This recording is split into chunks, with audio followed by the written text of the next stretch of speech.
Hello developers. 30 days of web development के day 19 में आपका बहुत ही स्वागत है। तो ये वीडियो के अंदर हम मोंगोडीबी बेसिक्स एंड फंडामेंटल्स के बारे में बात करने वाले हैं। ठीक है, ये वीडियो के अंदर हम देखेंगे कि भाई हम अभी के जो टाइम है उसके अंदर माई एसक्यूएल की जगह पे मोंगोडीबी को क्यों यूज करते हैं। ठीक है, हम देखेंगे कि मोंगोडीबी के अंदर जितनी भी क्वेरीज होती है, जैसे कि इंसर्ट हो गया, किसी डेटा को इंसर्ट कैसे करना है, रीड कैसे करना है, किसी डेटा को अपडेट कैसे करना है, डिलीट कैसे करना है, और ये सब की जितनी भी पॉसिबल मेथड्स एंड क्वेरीज है वो सारी चीजों के बारे में हम ये एक सिंगल वीडियो के अंदर ही डिस्कस करने वाले हैं। तो मैं आप सबको रिक्वेस्ट करता हूं कि आप ये वीडियो के लास्ट तक बने रहो, पूरा देखो। जो जो मैं यहाँ पे सिखा रहा हूँ, एक वीडियो देखोगे आपका मोंगोडीबी का जो भी बेसिक टू एडवांस है सारा कवर हो जाएगा। ये वीडियो के बाद हम नेक्स्ट कॉन्सेप्ट बात करेंगे, एग्रीगेशंस, बल्क राइट, ऐसी सारी चीजों के बारे में जो मोंगोडीबी के अंदर बहुत ही एडवांस होती है। और कोई भी इंडस्ट्री के अंदर यही सारी चीजें मोंगोडीबी का जो होता है, ठीक है, क्वेरीज हो गया या फिर जो भी आप बोलो, इसी सब चीजों का यूज किया जाता है। तो चलो शुरू करते हैं बिना किसी देरी के। सो फर्स्ट ऑफ ऑल इतने टॉपिक जो है वो हम कवर करने वाले हैं। ठीक है, so first of all MongoDB क्या होता है, इसको हम नो एसक्यूएल क्यों बोलते हैं, फिर उसके बाद हम देखेंगे भाई कि एसक्यूएल वर्सेस नो एसक्यूएल क्या होता है, शोडाउन क्या होता है, इसका डिफरेंस क्या होता है, फिर हम कोर आर्किटेक्चर एंड टर्मिनोलॉजी समझेंगे, फिर हम बेसन डेटा टाइप क्या होता है वो हम समझेंगे। उसके बाद हम इंसर्ट क्वेरीज करेंगे, find queries by the way data को रीड करने के लिए यूज होती है। फिर फाइंड क्वेरीज के अंदर ही हमारे पास एक ऑप्शन होता है प्रोजेक्शन, सॉर्टिंग एंड पेजिनेशन का। तो ये भी हम देखेंगे कि जैसे आप गूगल पे कोई चीज सर्च करते हो तो सबसे नीचे अगर स्क्रॉल करके जाओगे तो वहां पे 1 2 3 4 पेज लिखे होते हैं। अगर आपने सेकंड पेज पे क्लिक किया तो दूसरी लिंक जो होती है वेबसाइट्स की वो आती है। थर्ड पेज पे करोगे उससे अलग वाली जो डिफरेंट लिंक्स है वो आएगी। तो वो पेजिनेशन कैसे करते हैं वो हम देखने वाले हैं। अपडेट क्वेरीज के बारे में देखेंगे, डिलीट क्वेरीज के बारे में देखेंगे, अपसेट क्या होता है वो हम देखेंगे, पूरा एक CRUD we can say operations perform करेंगे। लास्ट में आपको ये जितना भी कोड है, ठीक है, वो भी आपको मिल जाने वाला है। ठीक है, सो फर्स्ट ऑफ ऑल हम देखते हैं कि मोंगोडीबी एग्जैक्टली होता क्या है। अब जो मोंगोडीबी है वो एक नो एसक्यूएल मतलब non structure query language database है। ठीक है, अब इसमें क्या है कि डॉक्यूमेंट ओरिएंटेड डेटाबेस है। अब ये डॉक्यूमेंट क्या है वो हम थोड़ी देर में समझने वाले हैं। ठीक है, जैसे कि अभी तक अगर ज्यादातर लोग यूज कर रहे हैं, क्या यूज कर रहे हैं, माई एसक्यूएल यूज कर रहे हैं, स्ट्रक्चर क्वेरी लैंग्वेज का यूज करते हैं, स्ट्रक्चर क्वेरी लैंग्वेज डेटाबेस का वहां पे यूज कर रहे हैं। ठीक है, और ज्यादातर अगर आप मर्न स्टैक, मीन स्टैक अगर आप लो जिसमें आप मोंगोडीबी, एंगुलर, नोड.जेएस, एक्सप्रेस या फिर मोंगोडीबी रिएक्ट.जेएस, एक्सप्रेस एंड नोड.जेएस, अगर ये दोनों स्टैक का अगर आप यूज कर रहे हो, अभी तो लोग वी कैन से पॉन भी यूज कर रहे हैं, पोस्टग्रेसक्यूएल भी यूज कर रहे हैं। तो आप कोई भी स्टैक के साथ कोई भी डेटाबेस यूज कर सकते हो। ऐसा जरूरी नहीं है कि आप सिर्फ मोंगोडीबी को यूज करो, बट मोंगोडीबी को जब आप यूज करते हो वो थोड़ा हैंडी हो जाता है। ठीक है, क्योंकि उसके अंदर जो भी हम क्वेरी वगैरह कर रहे हैं इजी टू अंडरस्टैंड है। ठीक है, आप देखोगे क्वेरी को पढ़ोगे आपको पता चल जाएगा कि एग्जैक्टली क्या कर रहा है। ठीक है, तो इतना वी कैन से थोड़ा इजी कर देता है सारी चीजों को, जिसकी वजह से मोंगोडीबी यूज करना बहुत ही वी कैन से इजी हो जाता है। ठीक है, तो अगर हम नो एसक्यूएल की बात करें या फिर एसक्यूएल की बात करें तो एसक्यूएल के अंदर स्ट्रक्चर क्वेरी लैंग्वेज होता है। स्ट्रक्चर क्वेरी लैंग्वेज मतलब समझो कि अगर मुझे कोई भी वी कैन से डेटा मुझे स्टोर करना है डेटाबेस के अंदर, तो मुझे वहां पे क्या करना पड़ेगा, फर्स्ट ऑफ ऑल एक डेटाबेस क्रिएट करना पड़ेगा। और डेटाबेस के अंदर अगर मैं स्टूडेंट के लिए या फिर कोई भी एम्प्लॉय वगैरह के लिए अगर डेटा मुझे वहां पे स्टोर करना है, तो एसक्यूएल के अंदर जो डेटा स्टोर होता है वो टेबल और उसके अंदर रो एंड कॉलम्स के फॉर्मेट में वी कैन से स्टोर होता है। ठीक है, आप वहां पे जितनी कॉलम चाहिए, मगर जैसे कि अगर मुझे किसी यूजर का डेटा, किसी स्टूडेंट का डेटा मुझे स्टोर करना है, तो वहां पे मुझे स्टूडेंट का we can say roll number, then उसके बाद उसका डिवीजन नंबर, उसका नाम, उसकी एज, उसकी बर्थडे डेट, ऐसी बहुत सारी चीजें जो मुझे रखनी पड़ेगी। ठीक है, और यहाँ पे नो एसक्यूएल के अंदर मतलब अपने मोंगोडीबी के अंदर जो डेटा स्टोर होता है, ठीक है, वो डेटा स्टोर होता है डॉक्यूमेंट फॉर्मेट के अंदर। डॉक्यूमेंट फॉर्मेट के अंदर मतलब एक जेसन लाइक फॉर्मेट है जिसको हम बोलते हैं बेसन। ठीक है, बाइनरी जेसन आप जिसको बोल सकते हो। ठीक है, तो बाइनरी जावास्क्रिप्ट ऑब्जेक्ट नोटेशन उसका फुल फॉर्म होता है। तो बेसन टाइप में यहाँ पे जो डेटा होता है वो स्टोर होता है। ठीक है, जिसके अंदर यहाँ पे आप वी कैन से डॉक्यूमेंट्स होते हैं, डॉक्यूमेंट्स के अंदर की वैल्यू पेयर्स के अंदर आपका जो डेटा होता है वो स्टोर होता है। जैसे एक जेसन फाइल में होता है, एक जो जेसन फॉर्मेट डेटा होता है उसी फॉर्मेट में यहाँ पे आपका जो डेटा होता है वो स्टोर होता है। ठीक है, अब इसका यूज क्या, देखो, अगर एक चीज मैं बताऊं कि अगर मैं ऐसा करना चाहूं कि एसक्यूएल डेटा में समझो कि मेरे पास वी कैन से 100 ऑफ यूजर का डेटा है या 100 ऑफ स्टूडेंट का डेटा है, और मैं किसी एक यूजर के लिए अगर मैं एक और फील्ड मतलब एक और कॉलम अगर मैं बढ़ाना चाहता हूं, तो मैं ये टेबल में नहीं कर सकता। टेबल में अगर मैं एक नई कॉलम बना रहा हूं तो वो कॉलम सारे जितने भी मेरे स्टूडेंट के data we can say data थे, चाहे वो 500 हो या 1000 हो, वो सब पे वो कॉलम अप्लाई होगी, राइट। तो मोंगोडीबी में क्या कर सकते हो कि हर एक स्टूडेंट का एक ऑब्जेक्ट होगा, ठीक है, एक जेसन टाइप ऑब्जेक्ट होगा, और वो ऑब्जेक्ट के अंदर आप जितनी चाहो उतनी की जो है वो रख सकते हो, ठीक है। अगर ऐसा भी हो सकता है कि अगर फर्स्ट स्टूडेंट है उसकी उसके जेसन ऑब्जेक्ट में सिर्फ 5 अपने पास प्रॉपर्टीज है, तो कोई और स्टूडेंट है उसके पास, मेरे पास समझो कि 10 से 20 प्रॉपर्टीज है, उसकी 10 से 20 अलग अलग की वैल्यू पेयर्स प्रॉपर्टीज है, राइट। तो ये थोड़ी फ्लेक्सिबल हमें यहाँ पे मिल जाती है। सो ऐसा हम बोल सकते हैं कि instead of row and tables, MongoDB store data, ठीक है, एज अ फ्लेक्सिबल और जेसन लाइक डॉक्यूमेंट्स, जिसको हम बेसन बोल सकते हैं। तो ऐसे जो वी कैन से मोंगोडीबी है थोड़ा एसक्यूएल से डिफरेंट रहता है, ठीक है, built for speed and skill, ठीक है। तो मतलब ये क्या करेगा कि आप जो क्वेरी वगैरह कर रहे हो, ठीक है, कंपेयर टू वी कैन से माई एसक्यूएल, मोंगोडीबी में ये थोड़ा आपको इजी हो जाता है कि जो भी आप क्वेरी वगैरह कर रहे हो तो इसमें थोड़ा आपको स्पीड और स्केल दोनों मिल जाएगा। यहाँ पे वी कैन से अगर आपने स्केलिंग पढ़ा है, अगर नहीं पढ़ा है तो मैं अभी थोड़ा बहुत ऊपर ऊपर से बता दूंगा कि स्केलिंग क्या होता है, ठीक है, हॉरिजॉन्टल स्केलिंग या फिर वर्टिकल स्केलिंग, ठीक है। तो मोंगोडीबी के अंदर हॉरिजॉन्टल जो स्केलिंग होता है वो आपको यहाँ पे मिल जाएगा, जिसकी वजह से आपका डेटा अगर कभी भी कुछ भी सर्वर लोड हो रहा है तो हॉरिजॉन्टल स्केलिंग की वजह से वो डेटा जो है उसकी जो रिक्वेस्ट है, ठीक है, वो डिस्ट्रीब्यूट हो जाएगी मल्टीपल क्लस्टर्स के अंदर, या फिर आप बोल सकते हो मल्टीपल सब डेटाबेस के अंदर, सब सर्वर के अंदर, ठीक है, आप ऐसा बोल सकते हो, जिसकी वजह से जो भी यूजर जो भी टाइम पे जो भी रिक्वेस्ट कर रहा है उसको उस टाइम पे वो उसका डेटा जो है वो मिल जाने वाला है, ठीक है। यहाँ पे एक स्कीमा फ्लेक्सिबल हो जाता है। स्कीमा फ्लेक्सिबल मतलब जैसे कि अभी हमने वहां पे देखा कि जैसे MySQL के अंदर जो भी आप वी कैन से टेबल जो क्रिएट करते हो उसके अंदर जो रो एंड कॉलम होती है, राइट। तो कॉलम आप जो बनाओगे जैसे आईडी, तो आपको वहां पे डेटा टाइप देना पड़ेगा कि आईडी हमेशा क्या होना चाहिए, राइट। नेम अगर है तो उसका डेटा टाइप हमेशा क्या होना चाहिए, वेर केयर, और वो अगर आपने सुना है, ठीक है, नहीं सुना है तो इट्स ओके, कोई दिक्कत नहीं है। अभी हम MySQL डिस्कस नहीं कर रहे हैं, अभी हम मोंगोडीबी डिस्कस कर रहे हैं, राइट। तो मोंगोडीबी में कोई भी वी कैन से फील्ड के लिए हम यहाँ पे स्कीमा डिजाइन कर सकते हैं। इसको भले ही हम we can say non structure query language बोलते हैं, बट इसका भी हम एक तरह से स्ट्रक्चर अपने डेटा का जो है वो क्रिएट कर सकते हैं, ठीक है। और दूसरा कि ये डेवलपर फ्रेंडली क्वेरी लैंग्वेज है। डेवलपर अभी आप ज्यादातर देख रहे हो कि ज्यादातर मार्केट में भी 90-94% people are using MERN stack और मीन स्टैक, राइट। तो उसके अंदर मोंगोडीबी सबसे ज्यादा यूज हो रहा है, ठीक है। तो अभी अगर आप जावास्क्रिप्ट वगैरह यूज कर रहे हो, अगर आप नोड.जेएस, एक्सप्रेस, एंगुलर के साथ काम कर रहे हो, तो ज्यादातर वहां पे आप देखोगे कि मोंगोडीबी सबसे ज्यादा यूज होता है। सो आई होप कि आपको पता चला होगा कि मोंगोडीबी एग्जैक्टली क्या होता है। उसके बाद हम देखते हैं कि भाई डेवलपर इसको पसंद क्यों करता है। जैसे कि हमने यहाँ पे बात किया कि एक तो फ्लेक्सिबल स्कीमा हो जाता है, आप किसी भी फील्ड को कभी भी वीकेंड से रिमूव कर सकते हो, ऐसा कुछ माइग्रेशन प्रॉब्लम या ऐसा कुछ नहीं आएगा। हॉरिजॉन्टल स्केलिंग हमें मिल जाती है, तो जो भी अपना डेटा होता है, ठीक है, वो मल्टीपल क्लस्टर्स के अंदर डिस्ट्रीब्यूट हो जाता है जब भी रिक्वेस्ट वगैरह कुछ लोड ऐसा कुछ बढ़ गया, ठीक है, जिससे अपना क्या है कि डेटा जो है यूजर के पास एफर्टलेसली पहुंच सके। उसके बाद रीच क्वेरी लैंग्वेज मतलब ज्यादातर इसमें जो मेथड्स है जैसे फिल्टर हो गया, एग्रीगेट हो गया, ट्रांसफॉर्म हो गया, ये सारी मेथड्स ना क्वेरी को मतलब बहुत ही एडवांस बना देती है, ठीक है। जैसे MySQL के अंदर हम we can say joins perform कर रहे हैं, ये सब परफॉर्म कर रहे हैं, तो वो सब थोड़ा डिफिकल्ट रहता है वी कैन से समझने में और लिखने में, और वही चीज यहाँ पे आपको इजीली हो जाती है, ठीक है। हाई अवेबिलिटी मिल जाती है यहाँ पे। जैसे हाई अवेबिलिटी मतलब इसका आप वी कैन से अपने पास क्या है, एक ऑनलाइन क्लाउड प्लेटफॉर्म है जहां पे आप अपना डेटा को स्टोर कर सकते हो और उसको कहीं पे भी एक्सेस कर सकते हो। यहाँ पे जो डेटा स्टोर हो रहा है वो नेटिव जेसन फॉर्मेट में हो रहा है, तो वो टेबल में कॉलम रो वाली जो दिक्कत आती है, ठीक है, तो वो थोड़ा मतलब यहाँ पे चला जाएगा, ठीक है। तो उससे जो क्या है कि we can say data get करने में या फिर वीकेंड से डेटा को स्टोर करने में यहाँ पे अपने को इजी रहता है, ठीक है। और उसके बाद ह्यूज इकोसिस्टम, दैट मींस कि अपना मोंगोडीबी का एक अलग सा क्लाउड है एटलास, आप उसका कंपास है मतलब एक अलग सा वीकेंड से GUI है, मतलब ग्राफिकल यूजर इंटरफेस, जहाँ पे आप क्वेरी वगैरह कर सकते हो, जहाँ पे आप अपना डेटा को देख सकते हो, ठीक है। और ऐसी बहुत सारी अलग अलग ड्राइवर्स है जो आप अलग अलग लैंग्वेज के अंदर अगर आप यूज कर रहे हो तो वहाँ पे मोंगोडीबी को यूज कर सकते हो। उसके बाद अगर हम देखें तो ये थोड़ा बहुत डिफरेंस था एसक्यूएल डेटाबेस के बाद, SQL database and MongoDB database के अंदर।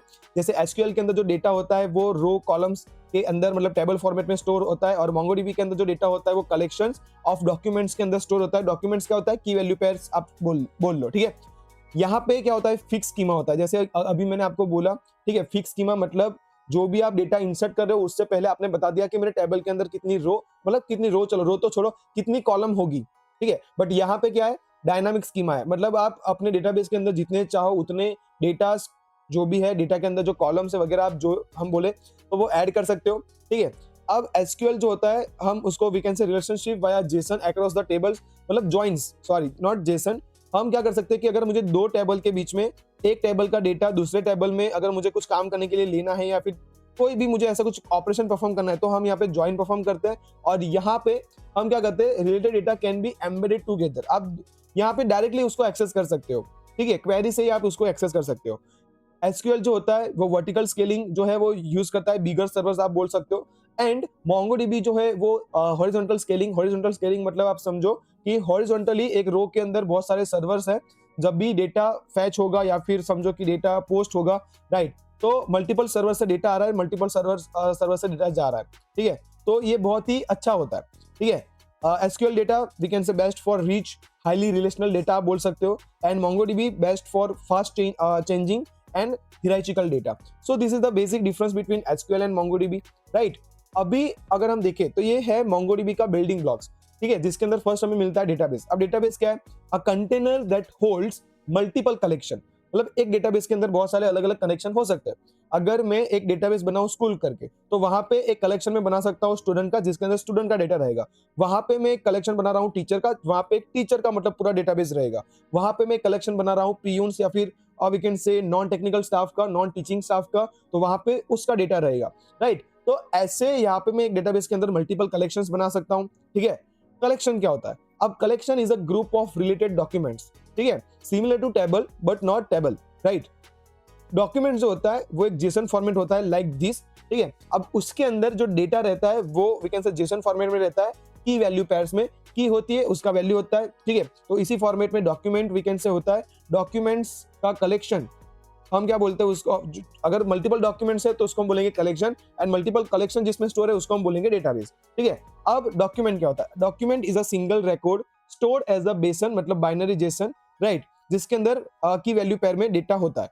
एंड फील्ड, तो डॉक्यूमेंट के अंदर फील्ड्स होती है बहुत सारी, और फील्ड क्या होती है? की वैल्यू पेयर, राइट। तो अगर हम इसको हियरार्चिकली समझे, ठीक है, तो हमारे पास फील्ड होती है जिसके अंदर वी कैन से की वैल्यू पेयर में डेटा होता है। इसी फील्ड को अगर हम थोड़ा कलेक्ट कर ले और एक से ज्यादा वी कैन से फील्ड हम बना ले तो एक डॉक्यूमेंट बनता है। एक डॉक्यूमेंट अगर हम वहां पे मल्टीपल डॉक्यूमेंट्स को कलेक्ट कर ले तो एक कलेक्शन बनता है, और एक कलेक्शन से ज्यादा अगर हमारे पास कलेक्शन है तो वो अपना एक डेटाबेस बनता है, सिंपल।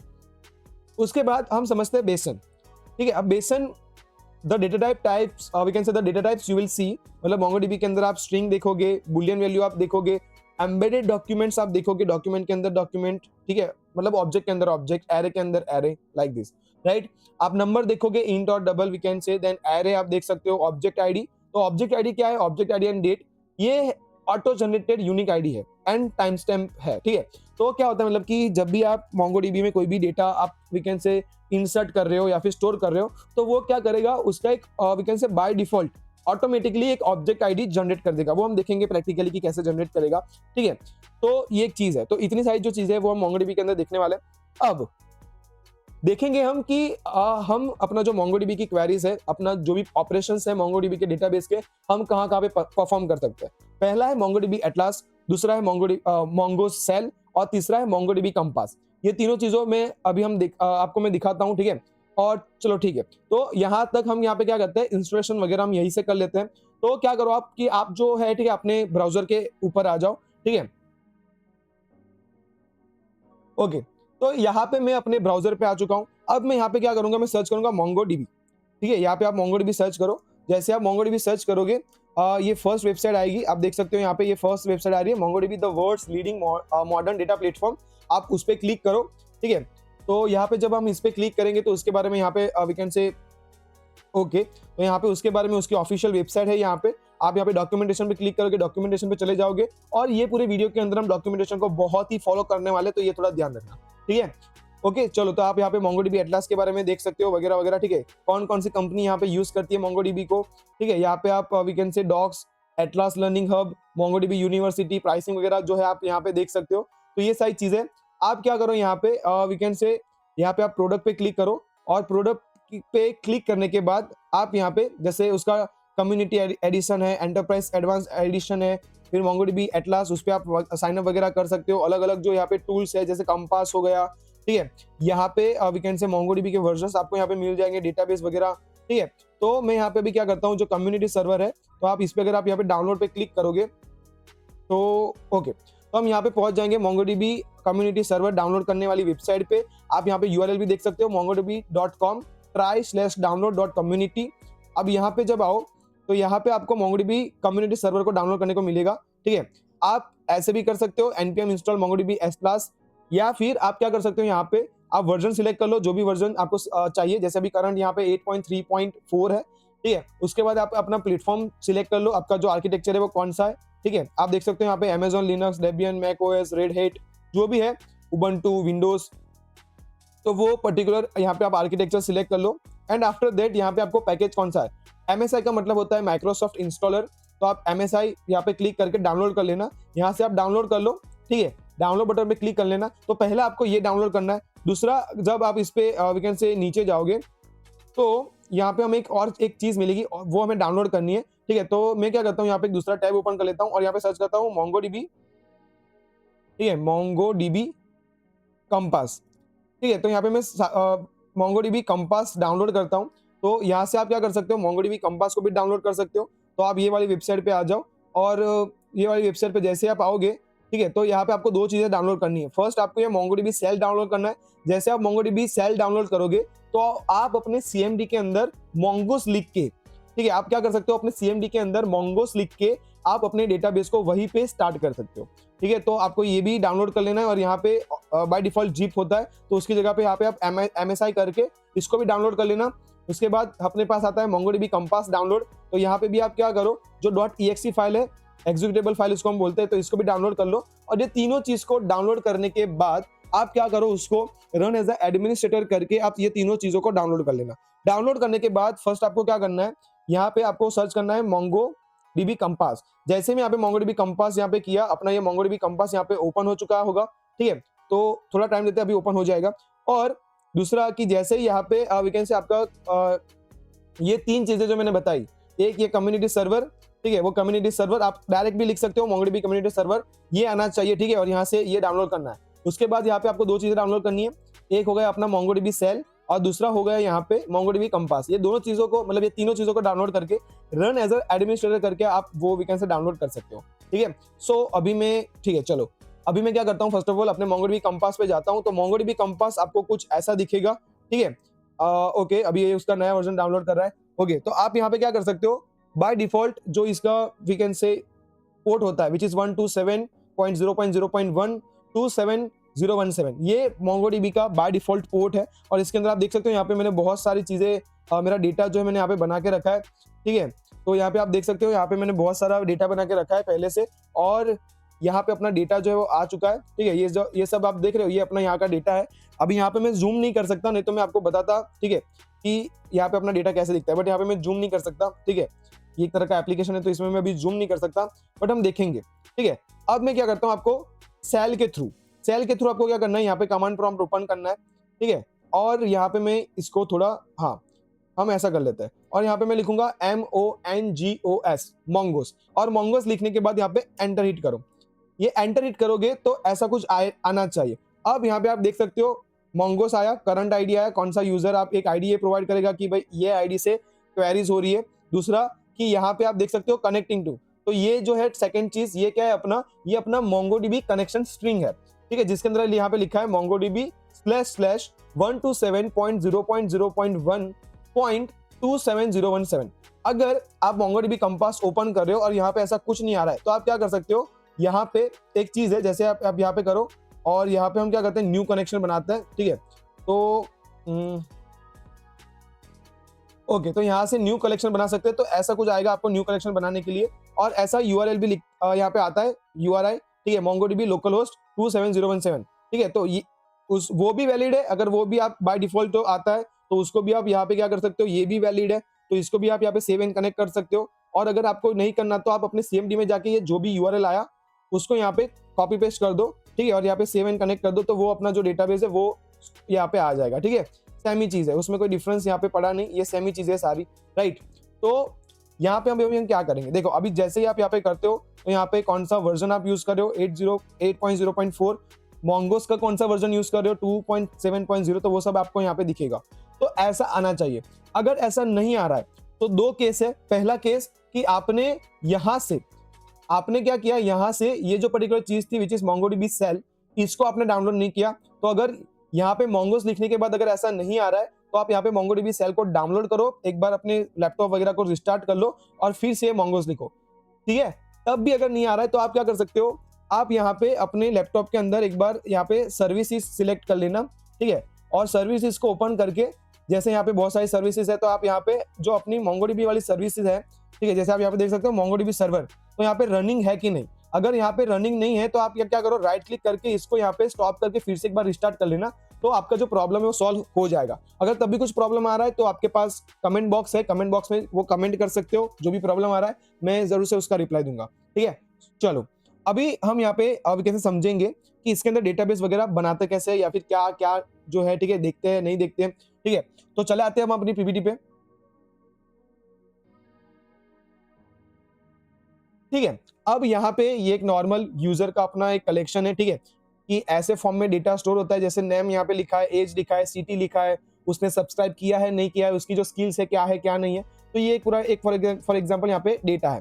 अगर आप यहाँ पे क्रिएट या फिर इंसर्ट क्वेरीज करो, ठीक है, जो हम अभी करेंगे, बट उससे पहले यहाँ पे मैं आपको थोड़ी चीजें दिखाता हूँ, ठीक है, कि यहाँ पे आप क्या कर सकते हो। फर्स्ट ऑफ ऑल अगर आप यहाँ पे लिखोगे 100 DBs, ठीक है, तो यहाँ पे इतने सारे आपके डेटाबेस के अंदर ये पर्टिकुलर अपना जो यूआरएल था, ठीक है, ये जो अपना यूआरएल था, उस पे जितने भी डेटाबेस अगर अभी होंगे, जैसे यहाँ पे लिखा है my database, aggregate data, user, admin, ठीक है, ask pro, config, local, print hub, ये जितने भी डेटास है ये मेरे ऑलरेडी है पहले से, तो आपको दिख जाएंगे अगर पहले से अगर डेटाबेस है तो।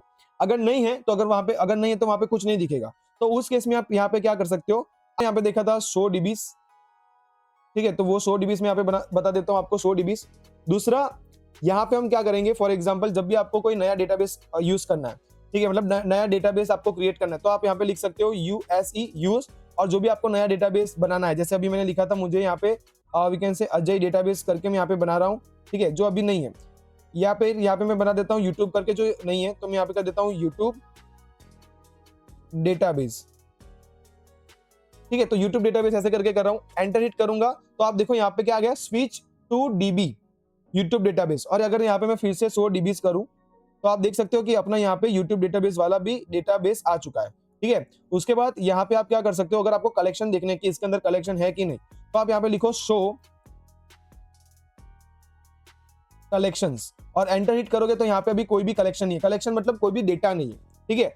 और इसमें क्या है MongoDB में कि जब तक अगर आप एक कलेक्शन बना के अगर उसमें एक सिंगल एंट्री नहीं करते हो, ठीक है, तब तक वहां पे कोई भी डेटाबेस क्रिएट नहीं हुआ होगा। मतलब समझो कि अगर मैं यहाँ पे वी कैन से अपने उसमें जाऊं और इसको हम यहाँ पे कनेक्ट करते हैं, तो यहाँ पे देखो, यहाँ पे यूट्यूब वाला डेटाबेस आपको कहीं पे दिख नहीं रहा, ठीक है। बट यहाँ पे अगर मैं एक कलेक्शन क्रिएट करूँ, तो कलेक्शन कैसे क्रिएट करना है, कलेक्शन क्रिएट करने के लिए आपको यहाँ पे लिखना पड़ेगा डीबी डॉट जो भी कलेक्शन बनाना है। जैसे हमने यहाँ पे यूट्यूब डेटाबेस लिखा था, तो मैं यहाँ पे लिखूंगा यूट्यूब डॉट, यहाँ पे अगर मैं कोई डेटा इंसर्ट करता हूं, तो एक डेटा इंसर्ट करने के लिए मैं आपको बता देता हूं कि अगर आपको सिर्फ एक डेटा इंसर्ट करना है तो कैसे करना है। वैसे तो हम इंसर्ट के लिए पूरा अभी नेक्स्ट देखने वाले हैं, पर फिर भी मैं यहाँ पे बता देता हूं कि इंसर्ट 1 करता हूं मैं यहाँ पे, और इंसर्ट 1 के अंदर हम यहाँ पे क्या करेंगे, एक ऑब्जेक्ट पास करेंगे, ठीक है। तो इंसर्ट 1 के अंदर एक तरह की वो मेथड है, ठीक है। तो यहाँ पे मैं एक ऑब्जेक्ट पास करता हूँ जिसके अंदर, ठीक है, जो मेरा फॉर एग्जाम्पल नेम है, तो नेम रहेगा यहाँ पे वी कैन से अजय, ठीक है, नेम मेरा यहाँ पे रहेगा AJY, okay sorry about that, AJAY, Ajay Kumar Solanki लिख देता हूँ, ठीक है, अजय कुमार सोलंकी, राइट। और जैसे मैं यहाँ पे एंटर हिट करूंगा, आप देखो यहाँ पे एक एक्नॉलेजमेंट आया ट्रू और इंसर्टेड आईडी। देखो ये आईडी की मैं बात कर रहा था कि ये आईडी यहाँ पे एक ऑब्जेक्ट आईडी जो है वो ऑटोमेटिकली जनरेट होती है जब भी कोई वहां पे डेटा। अब अगर मैं यहाँ पे जाऊं और अगर मैं यहाँ पे Ctrl+R करूँ रिफ्रेश, ठीक है, तो आप देख सकते हो यहाँ पे एक यूट्यूब डेटाबेस आ चुका है। और ये यूट्यूब डेटाबेस आप देखो यहाँ पे एक यूट्यूब डेटाबेस आ चुका है, और यूट्यूब डेटाबेस में अगर ओपन करूंगा तो यहाँ पे यूट्यूब नाम का कलेक्शन है। अगर वो कलेक्शन को मैं ओपन करूंगा तो आप देखो यहाँ पे अपने पास डेटा है जिसके अंदर नेम लिखा है अजय कुमार सोलंकी, और ये आईडी जो है 6A56 जो यहाँ पे है 6A56, तो वही आईडी यहाँ पे है। तो मैंने तो यहाँ पे डेटा को इंसर्ट करते टाइम कोई आईडी यहाँ पे इंसर्ट नहीं किया था, बट फिर भी यहाँ पे MongoDB के अंदर क्या है कि यहाँ पे ये जो आईडी है बाय डिफॉल्ट इंसर्ट हो जाता है, राइट। तो this is the thing guys, right. अब नेक्स्ट, तो हमने यहाँ पे देख लिया कि वी कैन से डेटा को कैसे देखते हैं, ठीक है, हमने यहाँ पे देख लिया कि डेटा को कैसे देखते हैं। तो अब हम देखेंगे कि मोंगोडीबी के अंदर वी कैन से डेटा को इंसर्ट कैसे कर सकते हैं, कैसे हम इंसर्ट वन, इंसर्ट और इंसर्ट मैनी मेथड्स का यूज़ करके मोंगोडीबी में हम जैसे जे डेटा चाहिए वैसा इंसर्ट कर सकते हैं। तो जैसे कि आप यहाँ पे देख सकते हो कि पहली मेथड जो हमारी रहेगी वो है इंसर्ट वन, जो क्या करता है, एक सिंगल डॉक्यूमेंट को आपके डेटाबेस के अंदर क्या करेगा, वो वी कैन से इंसर्ट करेगा, ऐड करेगा, ठीक है। तो फर्स्ट ऑफ ऑल, और दूसरा अपने पास मेथड है यहाँ पे इंसर्ट मैनी, जो क्या करता है कि एक साथ मल्टीपल डॉक्यूमेंट्स को इंसर्ट करेगा, ठीक है। तो उसके बाद हम रीड क्वेरीज देखेंगे, बट इंसर्ट मैनी के अंदर बहुत सारी अलग अलग चीजें भी आती है, अलग अलग थोड़े ऑप्शन भी हमें मिलते हैं। तो एक बार वो भी देख लेते हैं हम कि एग्जैक्टली ये होता क्या है। तो फर्स्ट ऑफ ऑल मैं चले आता हूँ अपने गिट बैश पे। अभी इससे पहले हम CMD का यूज कर रहे थे, कमांड प्रॉम्प्ट का, बट यहाँ पे अभी मैं आपको गिट बैश का यूज कैसे करना है वो भी मैं बताता हूँ, ठीक है। तो आप कहीं से भी अपने कोई भी ब्राउजर आप जो यूज करते हो वहां से आप गिट बैश को डाउनलोड कर लेना। अगर आप में ऑलरेडी इंस्टॉल्ड है तो आप अपने गिट बैश को ओपन कर लो, क्योंकि मुझे उसका इंटरफेस थोड़ा अच्छा लगता है, ठीक है। तो मैं यहाँ पे गिट बैश को ओपन कर लेता हूँ। अब यहाँ पे जैसे कि हमने उस टाइम लिखा था कि आप पहले यहाँ पे मोंगोस लिखो, ठीक है। तो यहाँ पे मैं मोंगोस लिखता हूँ, ठीक है। मोंगोस एंटर हिट करूंगा, अपना मोंगोडीबी का जो डिफॉल्ट सर्वर है फिर से यहाँ पे स्टार्ट हो जाएगा, ठीक है। अब जैसे ही वो स्टार्ट होता है आप देख सकते हो यहाँ पे उसका जो कनेक्शन स्ट्रिंग है बाय डिफॉल्ट 127.0.0.1 27017 वो आ चुका है। अब यहाँ पे टेस्ट डेटाबेस अभी है ऑलरेडी। अब मैंने जो उससे पहले प्रीवियस जितने भी डेटाबेस थे मैंने डिलीट कर दिए। तो यहाँ पे अगर मैं यहाँ पे शो डीबीज करूँ तो मोंगोडीबी के जो डिफॉल्ट जो एडमिन कॉन्फ़िग लोकल ये जो डेटाबेस होते हैं वो आपको यहाँ पे शो करेंगे। बाकी यहाँ पे अपना कोई वीकेंड से जो हमने खुद बनाया हो ऐसा कोई डेटाबेस है नहीं। तो पहले वो हम यहाँ पे बनाएंगे। तो पहला जो हम यहाँ पे वीकेंड से डेटाबेस बना रहे हैं, तो मैं यहाँ पे वीकेंड से स्टूडेंट करके यहाँ पे बना रहा हूँ। तो STUDNTS स्टूडेंट्स करके मैं यहाँ पे एक डेटाबेस बनाऊंगा, ठीक है। तो यहाँ पे आप यूज करोगे यूज कीवर्ड का और उसके बाद यहाँ पे लिखोगे आप स्टूडेंट्स, ठीक है। तो यहाँ पे आप स्टूडेंट्स करके लिखोगे और जैसे मैं एंटर हिट करूंगा तो ये हम अपना जो स्टूडेंट डेटाबेस है उसके अंदर स्विच कर गए। अभी तक ये जो पर्टिकुलर चीज है स्टूडेंट नाम का डेटाबेस अपने मोंगोडीबी सर्वर के अंदर या फिर कंपास के अंदर आपको दिखेगा नहीं, क्योंकि मोंगोडीबी का एक वीकेंड से क्या बोलते हैं कि जब तक आप वो डेटाबेस के अंदर कोई एक कलेक्शन ना हो, कलेक्शन के अंदर वीकेंड से कोई एक सिंगल डॉक्यूमेंट ना हो, तब तक वो डेटाबेस क्रिएट नहीं होता है, ठीक है। तो वो अनवांटेड स्पेस को कंज्यूम करके नहीं रखता है, ठीक है। तो ये सारी चीजें हैं। ओके, सो यहाँ पे अभी मैं क्या करूंगा, फर्स्ट यहाँ पे एक अपना कलेक्शन बनाएंगे स्टूडेंट नाम का, ठीक है। तो स्टूडेंट्स वाले डेटाबेस के अंदर यहाँ पे मैं एक स्टूडेंट नाम का डेटा वीकेंड से डीबी के अंदर एक कलेक्शन क्रिएट कर रहा हूँ स्टूडेंट नाम का, और इसके अंदर हम पहली अपनी मेथड यूज करते हैं विच इज इंसर्ट वन, ठीक है। अब इंसर्ट वन जो मेथड है मैं चला आता हूँ अपने मोंगोडीबी के डेटाबेस पे। हम डेटाबेस में हम चले आते हैं अपने मोंगोडीबी के डॉक्यूमेंटेशन पे। तो डॉक्यूमेंटेशन भी हम देखेंगे साथ ही साथ में, ठीक है। तो अगर आप यहाँ पे देखो तो ये अपना डॉक्यूमेंटेशन है, ठीक है। तो मैं यहाँ पे थोड़ा सा जूम कर लेता हूँ। जैसे आप देख सकते हो यहाँ पे इंसर्ट डॉक्यूमेंट्स, राइट। तो ये क्या करेगा, अगर आप नीचे जाओगे तो ऐसे जो वीकेंड से db.collection के अंदर आप ये देखो, ये अपना db.collection.insert मैनी है। तो ऐसे आप बहुत सारे अलग अलग वीकेंड से डेटास को इंसर्ट कर सकते हो using insert one and insert many, right.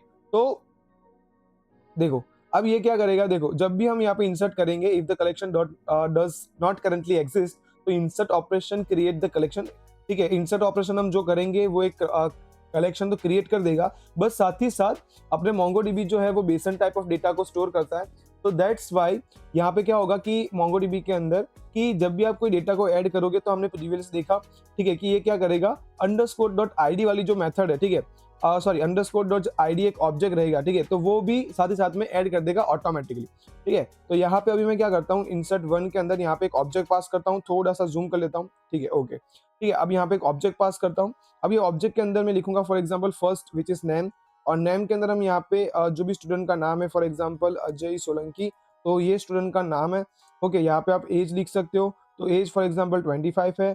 यहाँ पे आप वीकेंड से रोल नंबर लिख सकते हो, ठीक है। तो यहाँ पे मैं रोल नंबर कर देता हूँ। तो रोल नंबर समझो उसका 101 है, ठीक है। उसके बाद उसका क्लास में यहाँ पे कर देता हूँ, ठीक है। तो क्लास में यहाँ पे फॉर एग्जाम्पल लिख रहा हूँ वीकेंड से 4A1 करके उसका क्लास है, तो इसको अपने को स्ट्रिंग में पास करना पड़ेगा, ठीक है।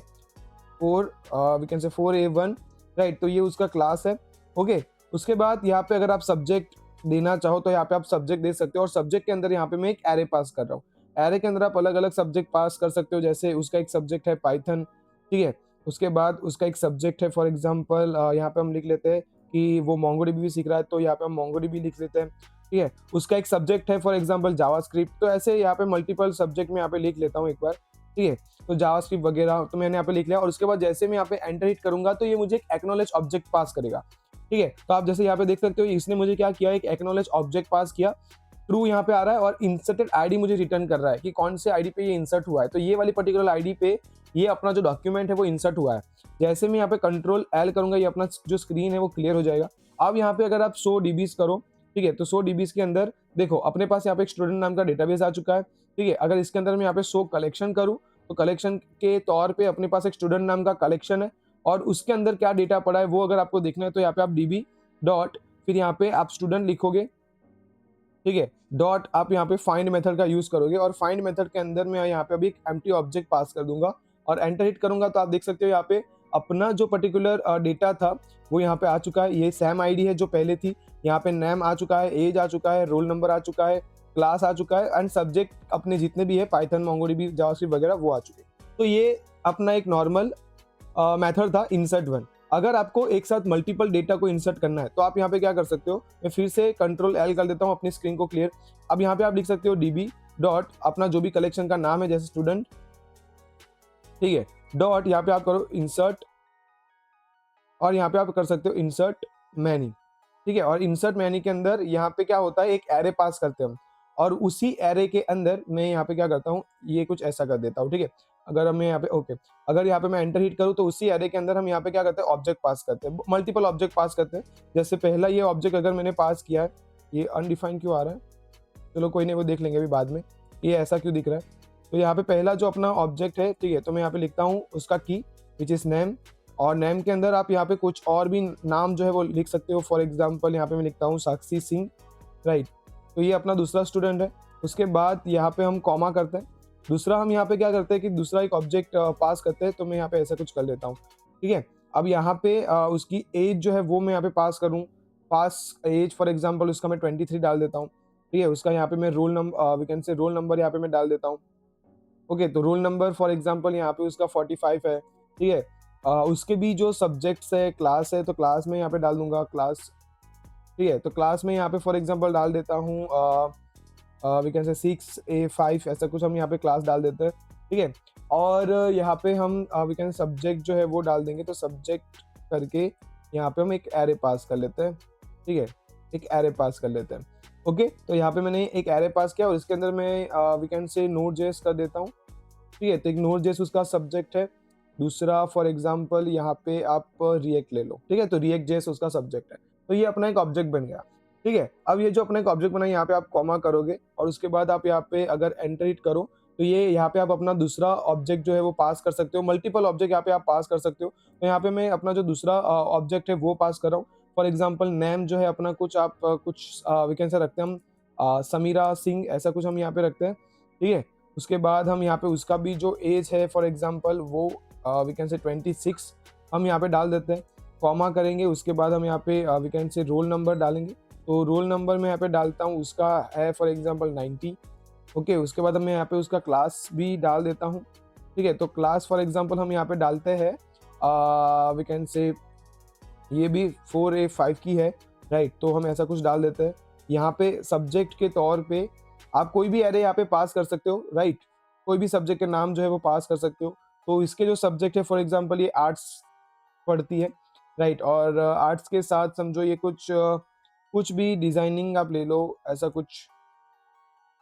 ठीक है, तो ऐसा कुछ ये पढ़ रही है और अपने दूसरा ऑब्जेक्ट जो है वो यहाँ पे खत्म हो जाएगा। उसके बाद हम यहाँ पे क्या करते हैं, अपना एरे जो है वो क्लोज करते हैं। उसके बाद अपना ये जो राउंड ब्रैकेट है वो क्लोज करते हैं। अगर इसके बाद हम इंसर्ट मैनी करें, राइट, तो एंटर हिट होता है नहीं होता है तो एक बार देख लेते हैं। अगर मैं यहाँ पे एंटर हिट करूँ तो यहाँ पे आप देखो एक्नॉलेज ट्रू आ चुका है और यहाँ पे इंसर्टेड आईडी मतलब यहाँ पे दो अपने ऑब्जेक्ट इंसर्ट हुए और हमने यहाँ पे दो ही ऑब्जेक्ट को इंसर्ट किया है। आप देख सकते हो 0 पे ये पर्टिकुलर ऑब्जेक्ट इंसर्ट हुआ है जिसकी लास्ट में 908 है और यहाँ पे दूसरा एक ऑब्जेक्ट ऐड हुआ है जिसमें 901 है। अगर मैं यहाँ पे अभी वी कैन से अपना जो पहला क्वेरी था student.find, ठीक है, अब एंटर हिट करो तो आप देख सकते हो यहाँ पे अपने पास 3 डेटा जो है वो आ चुके हैं। जैसे अजय सोलंकी पहला आ गया, साक्षी सिंह आ गया और उसके बाद समीरा सिंह। तो ये 3 जो अपने ऑब्जेक्ट है वो आ चुके हैं और ऐसे मल्टीपल ऑब्जेक्ट आप क्या कर सकते हो, यहाँ पे इंसर्ट कर सकते हो। अगर मैं आपको एक दूसरा वे बताऊं कि आपको अगर एक साथ आपके पास अगर जेसन फाइल हो या फिर अगर आपके पास नंबर ऑफ डेटा हो मतलब एरे के फॉर्म में या ऐसा कुछ भी हो, तो आप कैसे उसको वी कैन से इंसर्ट कर सकते हो, तो वो बहुत ही ईजी है, ठीक है। तो मैं यहाँ पे क्या करता हूँ कि ओके, और यहाँ पे आप सर्च करो वी कैन से मोकारो, ठीक है। तो ये मोकारो क्या है, तो ये एक ना एक रैंडम जनरेट वी कैन से आप यहाँ पे क्या कर सकते हो, कोई भी रैंडम डेटा आप यहाँ पे जनरेट कर सकते हो। जैसे कि यहाँ पे मैं आईडी नहीं लेता हूँ, फर्स्ट हम यहाँ पे अपना नेम लेंगे, ठीक है, और नेम, ठीक है, ओके चलो। तो यहाँ पे अपना नेम लूंगा और उसका टाइप भी क्या होगा यहाँ पे, वी कैन से यहाँ पे टाइप भी उसका नेम ही होगा। तो मैं यहाँ पे सर्च करता हूँ वी कैन से नेम, ठीक है। तो यहाँ पे फाइल नेम ऐसा कुछ आ रहा है, अभी रुको यार, हम यहाँ पे क्या करते हैं, ओके फर्स्ट नेम यहाँ पे कर देते हैं या फिर फुल नेम कर देते हैं, ठीक है। तो यहाँ पे मैं फुल नेम कर देता हूँ। दूसरा यहाँ पे अपना वी कैन से नेम के बाद हमने यहाँ पे क्या लिखा है, एज, ठीक है। तो आप यहाँ पे एज कर सकते हो, ठीक है। तो यहाँ पे आप एज सर्च करो, यहाँ से आप एज सर्च करो। तो ऐसे आप यहाँ पे डेटा टाइप वगैरह भी आप यहाँ पे सर्च कर सकते हो। जैसे अगर मैंने यहाँ पे एज दिखा है, ठीक है, तो आप यहाँ पे एज भी वी कैन से कर सकते हो। अब एज जो है अपना कुछ नंबर में यहाँ पे डाल देता हूँ, ठीक है, flight number, street number, road number या फिर bank routing number, street number, हम यहाँ पे अभी कुछ भी डाल देते हैं यार, ठीक है। उसका एज या ऐसा कुछ भी हम यहाँ पे अभी डाल देते हैं। ओके, यहाँ पे आप क्या कर सकते हो, रोल नंबर डाल सकते हो। तो यहाँ पे मैं एक रोल नंबर डाल देता हूँ और रोल नंबर अपना यहाँ पे रहेगा फॉर एग्जांपल स्ट्रीट नंबर या ऐसा कुछ भी हम यहाँ पे अभी डाल देते हैं, ठीक है। उसके बाद यहाँ पे अपने पास क्या है, सब्जेक्ट है, ठीक है। तो सब्जेक्ट ये क्या रहेगा, अपना एक एरे रहेगा सब्जेक्ट के अंदर, नहीं यहाँ पे अपने पास क्लास है, ठीक है। तो क्लास के अंदर मैं यहाँ पे क्या करूँगा, वी कैन से क्लास के अंदर हम यहाँ पे कुछ और भी, जैसे क्लास के अंदर हम यहाँ पे क्या करते हैं, ऐसा कुछ फ्लाइट नंबर जैसा कुछ यहाँ पे हम ले लेते हैं, ठीक है। तो ये अपना क्लास नंबर रहेगा, ओके। और यहाँ पे मैं क्या करता हूँ, अपना सब्जेक्ट रहेगा जो एक एरे रहेगा, ठीक है। तो यहाँ पे मैं डाल देता हूँ सब्जेक्ट और वो हम यहाँ पे कर सकते हैं we can say array array array, ऐसा कुछ है क्या अपने पास, देखते हैं, ठीक है, जेसन। तो यहाँ पे आप एरे जो है वो यहाँ पे आप लगा सकते हो। तो यहाँ पे we can say minimum elements आप यहाँ पे डाल सकते हो। तो मिनिमम फॉर एग्जांपल मैं 3 डाल देता हूँ, मैक्सिमम 5 जाएगा, 0 आप यहाँ पे डालो तो डाल सकते हो। और उसके बाद हमें यहाँ पे कुछ नहीं चाहिए, ठीक है। तो उसके बाद यहाँ पे आपको वी कैन से कितने डेटा आपको जनरेट करवाना है, तो अभी मैं फिलहाल बस 100 लिख देता हूँ, ठीक है। फॉर्मेट आपका क्या रहेगा, तो यहाँ पे फॉर्मेट में जेसन लिख देता हूँ, ठीक है। एरे और वो सब यहाँ पे इंक्लूड नल वैल्यूज, तो यहाँ पे मैं इंक्लूड नल वैल्यूज नहीं रखूंगा, ठीक है। तो ऐसे कुछ करके आप यहाँ पे जनरेट डेटा करके वो पर्टिकुलर जो फाइल है उसको आप एक्सपोर्ट कर सकते हो। जहाँ पे मैं करता हूँ जनरेट डेटा, तो ये डेटा को जनरेट करेगा और यहाँ पे ऐसे मॉक डेटा फाइल क्या होगी आपकी, यहाँ पे सेव कर देंगे हम। तो यहाँ पे आपका जेसन फाइल डेटा जो है वो सेव हो चुका है। अब आप क्या करो कि आप आओ अपने मोंगोडीबी कंपास पे, तो ये अपना स्टूडेंट नाम का डेटाबेस है और उसके अंदर अपना स्टूडेंट नाम का कलेक्शन है।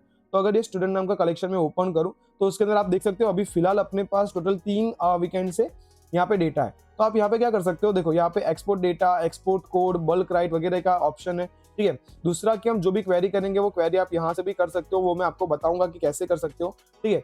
पर यहाँ पे अभी फर्स्ट हम करते हैं ऐड डेटा और यहाँ पे आप इंसर्ट डॉक्यूमेंट कर सकते हो और जेसन फाइल अपलोड कर सकते हो, जेसन और सीएसवी फाइल। तो अगर यहाँ पे मैं जेसन और सीएसवी फाइल में क्लिक करूँ, ठीक है, तो अपना यहाँ पे अपने पास डाउनलोड में ये अपना मॉक डेटा जेसन फाइल था, मैं यहाँ पे सिलेक्ट करता हूँ और उसके बाद यहाँ पे इंपोर्ट करता हूँ। तो अभी आप थोड़ी देर में देखना कि यहाँ पे अगर मैं रिफ्रेश करूँ तो अपने पास यहाँ पे जो डेटा है वो आ चुका है, ठीक है। यहाँ पे भी कुछ भी रोल नंबर लिखा है। अब सब्जेक्ट के अंदर हमने एरे लिखा है जिसके अंदर ऑब्जेक्ट 1, ऑब्जेक्ट 2, ऑब्जेक्ट 3 ऐसा कुछ यहाँ पे होगा। फिलहाल अभी उसके अंदर अभी कुछ नहीं है, ठीक है। तो अभी बस हमने ऐसे एक रैंडम डेटा जो है वो जनरेट करवाया है।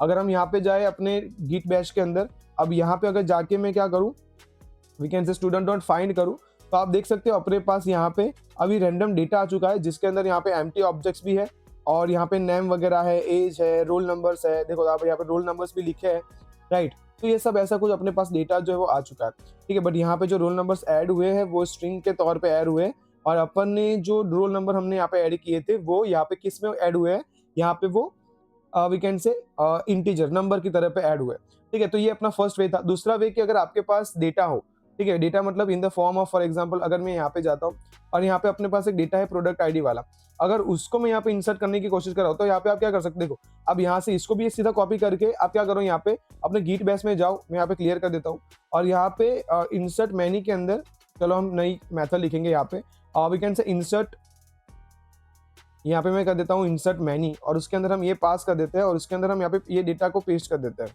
ठीक है, पेस्ट तो नहीं हुआ, आई गेस इसमें नहीं होता है क्या?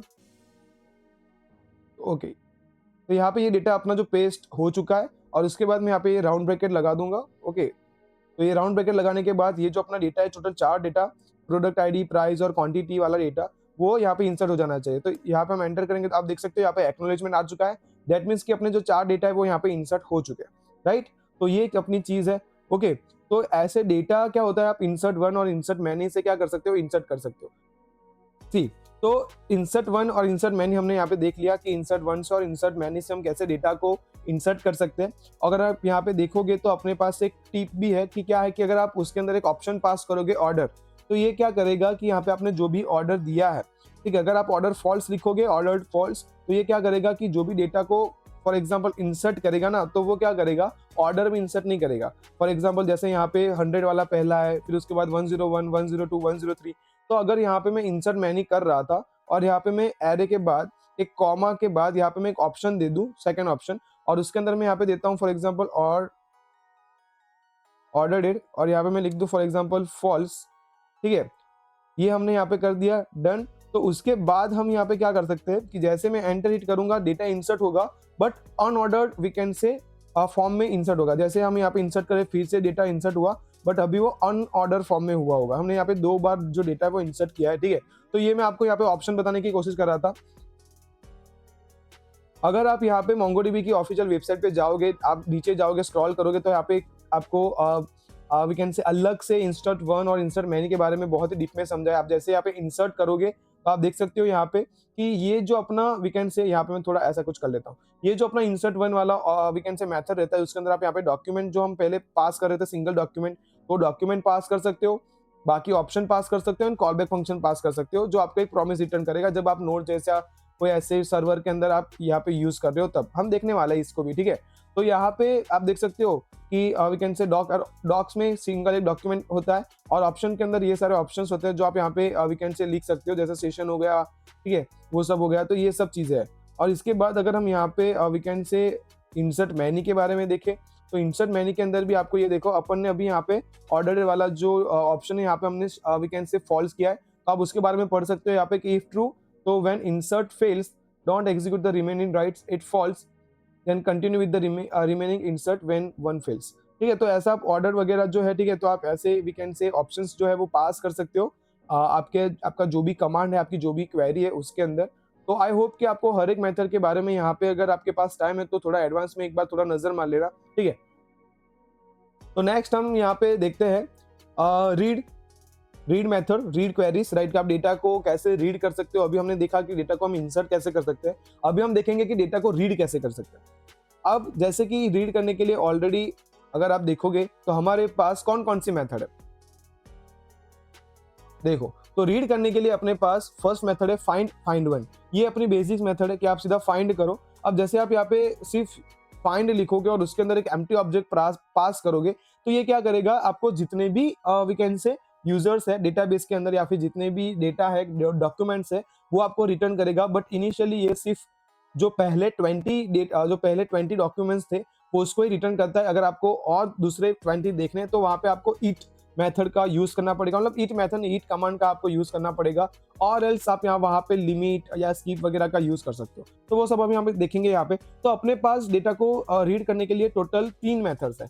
एक है db.user.find, दूसरा है फाइंड के अंदर आप फॉर एग्जांपल कोई भी फिल्टर लगाओ, और तीसरा है अपने पास फाइंड वन, राइट। यहाँ पे फाइंड मैनी ऐसा कुछ नहीं होता। और दूसरा कि यहाँ पे आपको कंपैरिजन क्वेरी ऑपरेटर्स है, ठीक है, तो वो सब आप यहाँ पे लगा सकते हो। जैसे कि यहाँ पे ये $EQ का मतलब होता है इक्वल टू वैल्यू। जैसे कि समझो कि अगर मैं यहाँ पे लिखूं कि जिसका एज ये है, मुझे बस वही डेटा चाहिए, आप वहाँ पे एनी का यूज कर सकते हो। एनी का मतलब होता है नॉट इक्वल टू, मतलब जिसकी एज ये नहीं है या फिर जिसका रोल नंबर ये नहीं है, वो वाले डेटा मुझे आप दो। फिर आप यहाँ पे GTE का यूज कर सकते हो। GTE का मतलब क्या होता है, ग्रेटर देन, और GTE का मतलब होता है ग्रेटर देन और इक्वल टू, ठीक है। वैसे यहाँ पे LTE का यूज कर सकते हो, लेस देन और लेस देन इक्वल टू। आप यहाँ पे इन का भी यूज कर सकते हो, $in क्या होता है कि $in के अंदर आप क्या पास करते हो, एक एरे पास करते हो। फॉर एग्जाम्पल समझो कि मेरे पास एक वी कैन से एक कॉलेज के स्टूडेंट का डेटा है, ठीक है। अब मुझे क्या करना है कि वो जो पर्टिकुलर स्टूडेंट का डेटा है, मुझे उसको डिवीजन वाइज क्या करना है, सर्च करना है, अलग अलग डिवीजन वाइज कि भाई चलो 4 या 5 वाले डिवीजन वाले हैं तो वो भी आ जाओ, ठीक है। फॉर एग्जांपल दूसरे कोई डिवीजन है तो वो भी आ जाओ। जैसे फॉर एग्जांपल समझो कि अपने पास अभी फिलहाल I am living in Gujarat, right. So Gujarat के अंदर अगर अलग अलग स्टेट जो अपने हैं, अहमदाबाद हो गया, वडोदरा हो गया, राइट। तो मैं क्या करता हूँ कि मुझे मेरे पास जो डेटा है वो गुजरात का डेटा है, और उसमें से मैं बोलना चाहता हूँ, उसमें से मैं क्वेरी लगाना चाहता हूँ कि भाई जिसका भी स्टेट का नाम ये एरे के अंदर है, जो मैं एरे पास करने वाला हूँ, ठीक है, वो एरे के अंदर है, वो सारे लोग, मतलब वो सारी जितने भी स्टेट के डेटा है वो आप रिट्राइव कर दो, वो आप ले लो, ठीक है। तो डॉलर इन का मतलब ये होता है, and dollar not in similar, बस जो एरे आप पास करोगे उसको छोड़ के जितने डेटा बचे रहे वो सारे डेटा आपको मिल जाएंगे, ठीक है। तो ये सब है, तो ये हम अभी देखेंगे यहाँ पे, एज का देखेंगे, फिर जैसे अभी हमने यहाँ पे डॉलर इन वगैरह जो यूज किया, जैसे आप देख सकते हो यहाँ पे सिटी का नाम यहाँ पे दिया है डॉलर इन के अंदर, कि जिसकी भी यूजर के अंदर सिटी अगर पुणे है, दिल्ली है, वो सारे यूजर मुझे दे दो, ठीक है। ऐसा जरूरी नहीं है कि भाई कोई का सिटी पुणे है, कोई का सिटी दिल्ली है, कोई ऐसा डेटा जिसका दोनों का सिटी पुणे या दिल्ली, ऐसा नहीं, राइट। इंडिविजुअली सबका जो सिटी है वो अलग ही होगा, बस हम यहाँ पे एक एरे पास कर रहे हैं कि भाई ये अपना एरे है, वो एरे के अंदर जितने भी सिटी के नाम लिखे होंगे बस वो सिटी वाले डेटा मुझे आप रिट्राइव कर दो, राइट। तो हम यहाँ पे भी फाइन वदर अलग अलग मेथड देखेंगे, राइट। तो फर्स्ट ऑफ ऑल हम अपने ये जो कंपैरिजन ऑपरेटर्स है उसका यूज करते हैं। ओके, तो चले आते हैं हम अपने गिट बेस पे। अब यहाँ पे मैं क्या करता हूँ, फर्स्ट ऑफ ऑल हमारा जो डिफॉल्ट है वी कैन से, राइट, ये अपना जो ओके ये स्टूडेंट डॉट फाइंड वाला है, तो ये अपना बेसिक सबसे बेसिक मेथड है कि आपको जब भी डेटा रिट्राइव करना है, रीड करना है, तो आप db डॉट आपका जो भी कलेक्शन का नाम है वो नाम और उसके बाद फाइंड मेथड का यूज करो। जैसे आप एंटर हिट करोगे तो आप यहाँ पे देख सकते हो अपने पास यहाँ पे क्या है, जो डेटा है वो आ चुका है। देखो अगर आप देखोगे यहाँ पे तो पहला जो आपको मिलेगा, ठीक है, तो पहला आपको यहाँ पे फॉर एग्जांपल टोटल 20 जो डेटा है वो मिलेंगे, और यहाँ पे लिखा है कि टाइप इट फॉर मोर, कि अगर आपको उससे ज्यादा चाहिए तो आप यहाँ पे क्या करो, इट वाला जो वी कैन से इट आप बस लिखो, तो बाकी के जो और है वो आपको यहाँ पे मिल जाएंगे, ठीक है। तो ये एक चीज है। ओके, सो आई होप कि आपको यहाँ पे ये चीज पता चली होगी। ओके, ठीक है, चलो तो हम यहाँ पे अभी कंट्रोल एल कर लेते हैं इसको भी। अब हम यहाँ पे फिल्टर्स लगाएंगे, फिल्टर्स लाइक देखो, अब फिल्टर आप कैसे लगा सकते हो, जैसे कि यहाँ पे आप पीपीटी में देखो कि यहाँ पे लिखा है कि जिसकी एज ग्रेटर देन 20 हो, या फिर जिसकी एज इतनी हो, जिसका सिटी इतना हो, तो आप यहाँ पे मैं क्या कर सकता हूँ, फाइंड जिसका नेम क्या हो, अजय सोलंकी हो, ठीक है। या फिर हमने 2-3 नाम लिखे थे, तो मैं एंटर हिट करूंगा, आप देख सकते हो कि हमने बस यहाँ पे क्वेरी लगाई कि जिसका नाम अजय सोलंकी हो, बस वो वाला डेटा मुझे फाइंड करके दो। आप यहाँ पे कुछ और भी लिख सकते थे, यहाँ पे जैसे हमने यहाँ पे वी कैन से एक साक्षी वाला किया है, तो यहाँ पे हम साक्षी सिंह करके करते हैं, तो आप देख सकते हो। ओके, साक्षी, तो मैंने कुछ स्पेलिंग गलत कर दिया है या ओके, हाँ सिंह का नहीं, सिंह का स्पेलिंग भी सही है, एक बार देख लेंगे यार डेटा के अंदर मैंने क्या लिखा है।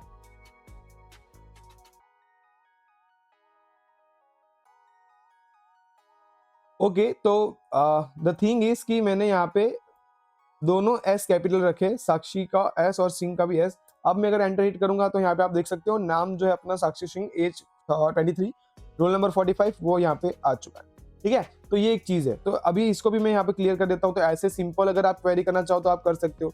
यहाँ पे अगर मैं ऐसे भी करना चाहूँ कि भाई मैं वो डेटा को फाइंड करना चाहता हूँ जिसकी एज जो है, ठीक है, जिसकी एज जो है वो क्या हो, यहाँ पे जिसकी एज फॉर एग्जाम्पल आप यहाँ पे बोल सकते हो कि जिसकी एज जो है वो डॉलर ग्रेटर देन यहाँ पे 20 हो, तो आप ऐसे कुछ आप पास कर सकते हो। तो मैंने यहाँ पे लिखा है जिसकी एज ग्रेटर देन 20 हो। तो हमने जो वीकेंड से 3 देखे थे, वो तीनों में एज ज्यादा ही थी। तो अगर मैं एंटर हिट करूंगा तो यहाँ पे क्या आया, सो हमने यहाँ पे बस ये अपना यहाँ पे कर्ली ब्रैकेट भूल रहे हैं, ठीक है, हमने यहाँ ये वाला कर्ली ब्रैकेट लगाया, फिर उसके बाद यहाँ पे तो ये वाला कर्ली ब्रैकेट हम यहाँ पे भूल गए थे बस। अब जैसे हम यहाँ पे एंटर हिट करते हैं तो आप देख सकते हो कि अपने पास 3 डेटा आ चुके हैं जिसकी एज जो है, ठीक है, यहाँ पे we can say greater than 20 है, ठीक है, 25, 23, 26, राइट। और इसका उल्टा भी आप कर सकते हो, जैसे कि अगर यहाँ पे मैं चलो रुको, पहले हम यहाँ पे क्या करते हैं, कंट्रोल एल कर लेते हैं, और यहाँ पे अभी मैं क्या करूंगा कि जिसकी एज जो है, ठीक है, वो क्या होगी, यहाँ पे we can say less than में यहाँ पे कर देता हूँ, एल टी करता हूँ, डॉलर एल टी, ठीक है। लेस देन क्या हो, we can say less than, अगर हम यहाँ पे बोले कि लेस देन क्या हो, तो लेस देन में यहाँ पे बोलता हूँ 25, या फिर हाँ ओके, लेस देन 25 हो, तो लेस देन 25 वाला डेटा है अपने पास। तो मैं यहाँ पे एंटर हिट करूंगा तो आप देख सकते हो यहाँ पे जो साक्षी है बस उसका ही जो एज है वो 23 है। अगर यहाँ पे मैं 26 करूँ तो यहाँ पे अपने पास 2 डेटा मिलेंगे, ठीक है, क्योंकि अपने पास एक अजय सोलंकी नाम का डेटा था जिसकी एज यहाँ पे 25 थी। तो लेस देन 26 में अपने को 2 डेटा मिल रहा है और सिर्फ लेस देन 25 के अंदर अपने पास 1 डेटा मिल रहा है। तो आई होप कि आपको मोंगोडीबी के अंदर ये क्वेरी की भी कैसे करते हैं आपको पता चला होगा। यहाँ पे आप इज इक्वल टू भी कर सकते हो, less than is equal to या फिर ऐसा कुछ, ठीक है। तो यहाँ पे अगर मैं लेस देन इक्वल टू करूँ तो ये 26 वाला जो भी डेटा था वो भी यहाँ पे आ जाएगा। आप देखो कि अभी जो 26 वाला भी था समीरा, ठीक है, तो उसका भी डेटा यहाँ पे आ चुका है, सी राइट। तो आपको आई होप कि आपको ये पता चला होगा, एल टी जीटी जीटीई इसके अंदर आपको पता चला होगा। अब हम यहाँ पे क्या करते हैं, मैं आपको एक सिंपल चीज बताता हूँ, ठीक है। ओके चलो, तो अभी मैं यहाँ पे आपको डॉलर इन वाला जो है वो आपको समझाता हूँ, पर उससे पहले हम यहाँ पे क्या करते हैं, मैं और डेटा एक नया वीकेंड से यहाँ पे मैं क्या करता हूँ, यूज करता हूँ और यूज यहाँ पे मैं पोस्ट करके करता हूँ। अपना एक नया डेटाबेस अपन क्रिएट करेंगे पोस्ट नाम का, और उसके अंदर यहाँ पे मैं पोस्ट नाम का नहीं कर रहे, ठीक है, तो मैं यहाँ पे चेंज कर देता हूँ, पोस्ट कर देता हूँ, ठीक है। तो यहाँ पे पोस्ट कर देता हूँ और उसके अंदर मैं यहाँ पे कलेक्शन बनाऊंगा db.post करके, ठीक है। तो db.post करके यहाँ पे मैंने कलेक्शन बनाया और यहाँ पे मैं एक इंसर्ट वन हम यहाँ पे कर देते हैं, ठीक है। तो यहाँ पे मैं इंसर्ट वन कर रहा हूँ, बस एक ही डेटा को यहाँ पे इंसर्ट कर दे रहा हूँ और उसके अंदर मैं यहाँ पे बस वी कैन से नाम is equal to for example Ajay Solanki, बस ये डेटा मैं यहाँ पे इंसर्ट कर देता हूँ। यहाँ पे आ चुका है। अपने कंपास में देखेंगे यहाँ पे कंट्रोल आर करूँ मैं तो यहाँ पे ये पोस्ट नाम का डेटा भी आ चुका है, देखो, और इसके अंदर पोस्ट नाम के डेटा के अंदर बस एक ही डेटा है। अब यहाँ पे आप जेसन प्लेस होल्डर सर्च करो, जेसन प्लेस होल्डर, ठीक है। तो जेसन प्लेस होल्डर क्या है, ये भी एक तरह की वेबसाइट है जो आपको फेक डेटा प्रोवाइड करेगी अगर आपको कुछ प्रैक्टिस वगैरह करना है। तो यहाँ पे ये पोस्ट का डेटा है, अगर आप देखोगे तो अपने पास 100 पोस्ट का डेटा है, तो मैं इसको यहाँ से लूंगा, ठीक है। और ये जो भी डेटा आया है मैं इसको क्या करूंगा, कंट्रोल ए करके यहाँ से मैं इसको कॉपी कर लूंगा, ठीक है। अब कंट्रोल ए से कॉपी करने के बाद हम जाएंगे अपने वीकेंड से मोंगोडीबी कंपास के अंदर, यहाँ पे आप ऐड डेटा क्लिक करो और यहाँ पे इंसर्ट डॉक्यूमेंट पे क्लिक करो। ये अपना क्या है, यहाँ पे आप इंसर्ट डॉक्यूमेंट कर सकते हो। अब यहाँ पे मैं क्या करूंगा, ये पूरा जो चीजें मैं हटा दूंगा, यहाँ पे हम पूरा ये जितना भी डेटा है वो हम यहाँ पे वीकेंड से क्या कर देंगे, इंसर्ट कर देंगे। जैसे हम यहाँ पे इंसर्ट करेंगे तो आप देख सकते हो अपने पास सारा डेटा यहाँ पे इंसर्ट हो चुका है, ठीक है। टोटल अपने पास 100 डेटा है। अगर हम यहाँ पे वीकेंड से db.post.find करें, राइट, और उसके अंदर अगर मैं यहाँ पे एक ऑब्जेक्ट एम्प्टी ऑब्जेक्ट पास कर देता हूँ तो आप देख सकते हो अपने पास डेटा आ चुका है जिसमें यूजर आईडी हो, आईडी यहाँ पे हर एक यूजर के यहाँ पे अलग 10 पोस्ट है। जैसे जिसकी यूजर आईडी 1 है उसके टोटल 10 पोस्ट होंगे। देखो ये एक पोस्ट है और उसकी आईडी 3 है पर यूजर आईडी सेम है। ये अपना दूसरा पोस्ट है, यूजर आईडी 2 है बट यूजर आईडी 2 है पोस्ट की, बट यूजर आईडी 1 है, सेम है। यहाँ पे यूजर आईडी 1 है और अपना पोस्ट नंबर 1 है। तो ऐसे हर एक यूजर के यहाँ पे टोटल 10 पोस्ट है, राइट। तो आप अभी हम इस पे थोड़ा क्वेरी करेंगे, राइट। तो अभी मैं इसको कंट्रोल एल करके अपना जो स्क्रीन है वो क्लियर कर लूंगा। तो अब हम देखते हैं कि हमें डॉलर इन का यूज कैसे करेंगे। जैसे अभी आप देखो, जैसे अगर यहाँ पे मैं लिखूँ db dot we can say post, ठीक है, यहाँ पे मैं लिखता हूँ पोस्ट डॉट फाइंड मेथड का हम यहाँ पे यूज करेंगे, फाइंड मेथड। और उसके अंदर हम यहाँ पे क्या करेंगे, एक ऑब्जेक्ट पास करेंगे। ऑब्जेक्ट के अंदर मैं यहाँ पे बोलूंगा कि जिसकी भी फॉर एग्जांपल यूजर आईडी, ठीक है, या फिर आप यहाँ पे बोलो कि जिसकी भी आईडी, ठीक है, यहाँ पे जिसकी भी आईडी, और उसके अंदर मैं यहाँ पे एक ऑब्जेक्ट पास करूंगा जिसके अंदर यहाँ पे मैं लिखूंगा फॉर एग्जांपल डॉलर इन, जिसकी भी आईडी ये एरे के अंदर है। जैसे मैं यहाँ पे कोई भी नंबर लिख लेता हूँ फॉर एग्जांपल 22 45 1 36 89, ठीक है। तो यहाँ पे मैंने ये कुछ एरे लिया है कि जिसकी भी आईडी 22 45 1 36 89 हो, बस वो सारे डेटा मुझे आप रिट्राइव करो। एंटर हिट करेंगे, आप देखो वही वाले डेटा आए जो मैंने मांगे थे, ठीक है। आप देखो यहाँ पे ये अपना क्वेरी था, ठीक है, db.post.find, और उसके अंदर में हमने यहाँ पे एक एरे पास किया और एरे के अंदर मैंने यहाँ पे बोला कि जिसकी भी आईडी 22 हो 45 हो 1 हो 36 हो और 89 हो, वैसे डेटा आप मुझे लाके दो। तो जैसे देख सकते हो यहाँ पे ये जो पहला ऑब्जेक्ट आया है, ठीक है, तो वो आया है जिसकी आईडी 1 है। फिर यहाँ पे देखो 22 है, 36 है, 45 है, 89 है, ऐसा, ठीक है। और आप यहाँ पे क्या कर सकते हो, एक बार ये कर लेते हैं अपन। और जैसे हमने यहाँ पे डॉलर इन का यूज किया वैसे आप यहाँ पे डॉलर नॉट इन का यूज कर सकते हो कि मुझे अब इस पे ना मैं आईडी नहीं, मैं यहाँ पे यूजर आईडी चेंज करूंगा, ठीक है। यहाँ पे मैं आईडी पास नहीं कर रहा, यहाँ पे मैं लिखूंगा यूजर आईडी, ठीक है, कि जिसकी भी यूजर आईडी, मैं आपको बताता हूँ कि ये मैं कहने की कोशिश क्या कर रहा हूँ, ठीक है, क्योंकि यूजर आईडी अपने पास बहुत ही सिमिलर वाले डेटा है अपने पास। तो जिसकी भी यूजर आईडी फॉर एग्जांपल समझो कि 1 ना हो, ठीक है, 2 हो, 3 हो, 5 हो, 7 हो, 8 हो, 9 हो और 10 हो। ठीक है, तो यहाँ पे मैंने 2 चीजें नहीं लिखी, एक मैंने यहाँ पे 4 नहीं लिखा और एक मैंने यहाँ पे 6 नहीं लिखा है। उसके अलावा मैंने यहाँ पे सारे नंबर लिखे। तो मैं ये कहने की कोशिश कर रहा हूँ कि अपने पास ये जो डेटा है उसके अंदर अगर आप देखोगे तो यहाँ पे यूजर आईडी लिखा है 3, यहाँ पे भी यूजर आईडी लिखा है 3। ठीक है, मतलब हर एक यूजर आईडी के 10-10 पोस्ट है। ठीक है, तो अगर मैं ये बोलूंगा कि जिसके भी यूजर आईडी ये एरे के अंदर नहीं है, वो वाले मुझे आप डेटा रिट्राइव करो। जैसे अगर इसमें देखोगे आप ये एरे के अंदर, तो ये एरे के अंदर 4 एंड 6 नहीं है, तो ये क्या करेगा, बस 4 एंड 6 के ही डेटा को मुझे रिट्राइव करेगा। जैसे कि आप देख सकते हो यहाँ पे, अगर मैं फर्स्ट ऑफ ऑल हम जाए यहाँ पे, अपना क्वेरी यहाँ पे था। ठीक है, तो अपना ये क्वेरी है कि db.post.find और उसके अंदर मैंने लिखा है कि जिसका भी यूजर आईडी ये एरे के अंदर नहीं है, बस वही वाला डेटा फाइंड करो। तो उसने ये वाला डेटा भी दिया, देखो अजय सोलंकी वाला डेटा भी दिया, क्योंकि उसके अंदर आईडी ही नहीं है, यूजर आईडी नाम की कोई चीज ही नहीं है, राइट। तो इसलिए वो डेटा भी रिट्राइव हुआ। फिर यहाँ पे देखो जिसकी यूजर आईडी यहाँ पे नहीं थी, 4 नहीं था यहाँ पे, तो 4 वाले जितने भी डेटा है वो सब उसने दिए। देखो यूजर आईडी सबकी सेम है, बस ये जो पर्टिकुलर पोस्ट का आईडी है वो यहाँ पे चेंज हो रहा है, 36, 37, 38, 39, 40। फिर यहाँ से जिसकी भी यूजर आईडी 6 है वो डेटा यहाँ पे आ रहा है, राइट। तो ये ऐसे आप यहाँ पे $in, $not in, greater than, less than, greater than, equal to, less than, equal to. ठीक है, और आप कोई भी ऐसे रैंडम जो क्वेरीज है वहां पे आप परफॉर्म कर सकते हो। ठीक है, तो आई होप कि आपको ये जितनी भी equal to, not equal to भी आप कर सकते हो, कि जिसका भी एज इक्वल टू ये है तो आप वो डेटा को रिट्राइव कर दो। तो ये सारी चीजें आप देख सकते हो यहाँ पे। ठीक है, तो हमने यहाँ पे अभी ये जो अपने कंपैरिजन ऑपरेटर्स थे, कंपैरिजन क्वेरी ऑपरेटर, उसका यूज किया। उसके बाद हम यहाँ पे combining condition with the logical operators हम यहाँ पे देखेंगे, जिसमें एंड और नॉट, ये 3 अपने पास वी कैन से ऑपरेटर्स है। जिसमें एंड जो है उसका क्या है यहाँ पे कंडीशन, कि all condition must be true. वो एंड के अंदर आप जितनी भी कंडीशन पास करोगे, वो वाला जितनी भी क्वेरीज है वो सारी क्वेरीज ट्रू होनी चाहिए। ठीक है, तभी जाके वो क्या होगा, आपका डेटा लेके आएगा। और अगर आप यहाँ पे देखोगे तो एंड और नॉट, ये तीनों का सिंटेक्स क्या है, कि वो एक क्या लेते हैं यहाँ पे, वो एक एरे लेते हैं और एरे के अंदर multiple we can say queries आप यहाँ पे लेते हैं। ठीक है, तो अगर हम यहाँ पे वो चीज करें, ठीक है, तो हम क्या करेंगे, देखो फर्स्ट ऑफ ऑल मैं यहाँ पे क्या करता हूँ कि हम इसका एक एग्जांपल देख लेंगे। तो देखो जैसे ये एक इसका एग्जांपल है कि user.find लिखा है। ठीक है, और यहाँ पे हमने क्या किया, एक एम्प्टी ऑब्जेक्ट पास किया और उसके बाद हमने दूसरा ऑब्जेक्ट पास किया, name1, city1, id1। अभी ये प्रोजेक्शन है, हम देखेंगे उसके बारे में कि प्रोजेक्शन क्या होता है। ठीक है, ओके, पहले हम ये कंबाइनिंग कंडीशन जो ऑपरेटर है उसका हम बात कर लेते हैं। चले आते हैं हम अपने गिट बैश पे, और यहाँ पे मैं क्या करूंगा, मुझे ऐसा डेटा चाहिए। हम यहाँ पे ऐसा कुछ करते हैं, यहाँ पे मैं यहाँ पे लिखता हूँ db dot we can say post. ठीक है, db.post.find, मैं यहाँ पे ये लिखता हूँ db.post.find, और उसके अंदर हम यहाँ पे ऐसा एक ऑब्जेक्ट पास करेंगे। ऑब्जेक्ट के अंदर ये क्या करेगा, हम पहले अपना $end मेथड लिखते हैं, $end।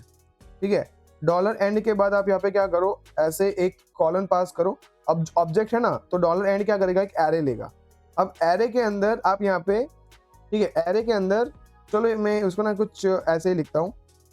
ठीक है, जिससे आपको पता चले कि ये अपना ये चीज़ अपने आ चुका है। अब यहाँ पे मैं एंटर हिट करूंगा, यहाँ पे हम ये कर्ली ब्रैकेट्स लेंगे और ये कर्ली ब्रैकेट के बाद यहाँ पे मैं लिखूंगा $end। ठीक है, और $end जो है वो क्या लेता है, एक एरे लेता है, और एरे के अंदर यहाँ पे क्या होगा, मल्टीपल ऑब्जेक्ट्स। ठीक है, मल्टीपल क्वेरीज होगी। जैसे ये अपना एक क्वेरी है, आप कॉमा करो, उसके बाद ये अपना दूसरा क्वेरी है, आप कॉमा करो, ये अपने पास तीसरा क्वेरी है। तो ऐसे मल्टीपल क्वेरीज लेगा और ये तीनों को कंपेयर करेगा। अगर फर्स्ट वाली क्वेरी जो भी आपने लिखी होगी वो ट्रू होगी तो इसको चेक करेगा, अगर ये भी ट्रू होगी तो ये थर्ड वाली क्वेरी को चेक करेगा। अगर तीनों क्वेरी ट्रू है तब जाके वो आपका डेटा रिट्राइव करेगा, नहीं तो वो डेटा रिट्राइव नहीं करेगा, राइट।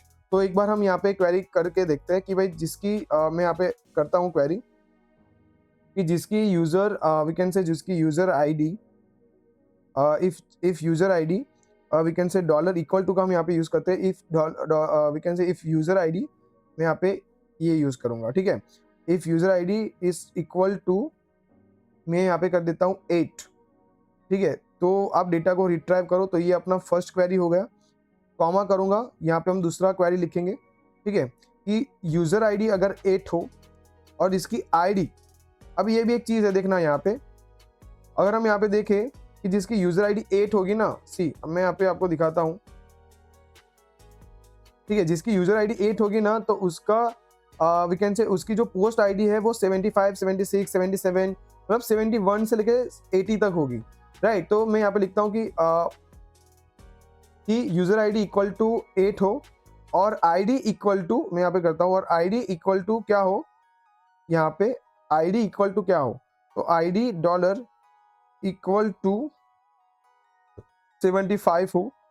तो वो डेटा हमें चाहिए, पर एक और हम यहाँ पे कुछ अगर करना चाहते हो आप तो कर सकते हो। तो हम और क्या कर सकते हैं देखते हैं यहाँ पे, और जिसका टाइटल, ठीक है, ओके चलो टाइटल हम ले लेते हैं कि भाई टाइटल ये होना चाहिए। तो मैं यहाँ से ये कॉपी कर लेता हूँ, ठीक है, और यहाँ पे मैं तीसरा अपना जो कंडीशन है वो मैं यहाँ पे दूंगा, ठीक है, कि जिसका टाइटल ये हो। पेस्ट करेंगे हम यहाँ पे, ठीक है, और यहाँ पे हम कर देंगे पेस्ट। तो जिसका टाइटल ये हो, तो अपने पास ये 3 क्वेरी हो चुकी है। उसके बाद यहाँ पे मैं क्या करूंगा, अपना जो एरे है उसको यहाँ पे मैं क्लोज करूंगा, उसके बाद अपना ऑब्जेक्ट को यहाँ पे क्लोज करूंगा, उसके बाद अपना यहाँ पे जो राउंड ब्रैकेट है उसको मैं यहाँ पे क्लोज करूंगा। तो आई होप कि आपको ये जो क्वेरी है वो समझ में आई। उसके बाद अगर मैं एंटर हिट करूंगा तो आप ये देखो मुझे उसने क्या किया, वही पर्टिकुलर चीज दिया कि जिसकी यूजर आईडी 8 थी, आईडी 75 थी और टाइटल ये था। अगर इसमें से आप कुछ भी चेंज करोगे, ये 3 कंडीशन में से अगर एक कंडीशन भी फॉल्स हुई होगी तो ये डेटा रिट्राइव नहीं करेगा। लेट्स सी, अगर मैं यहाँ पे क्या करता हूँ कि यहाँ पे मैं चेंज कर देता हूँ कि जिसकी वी कैन से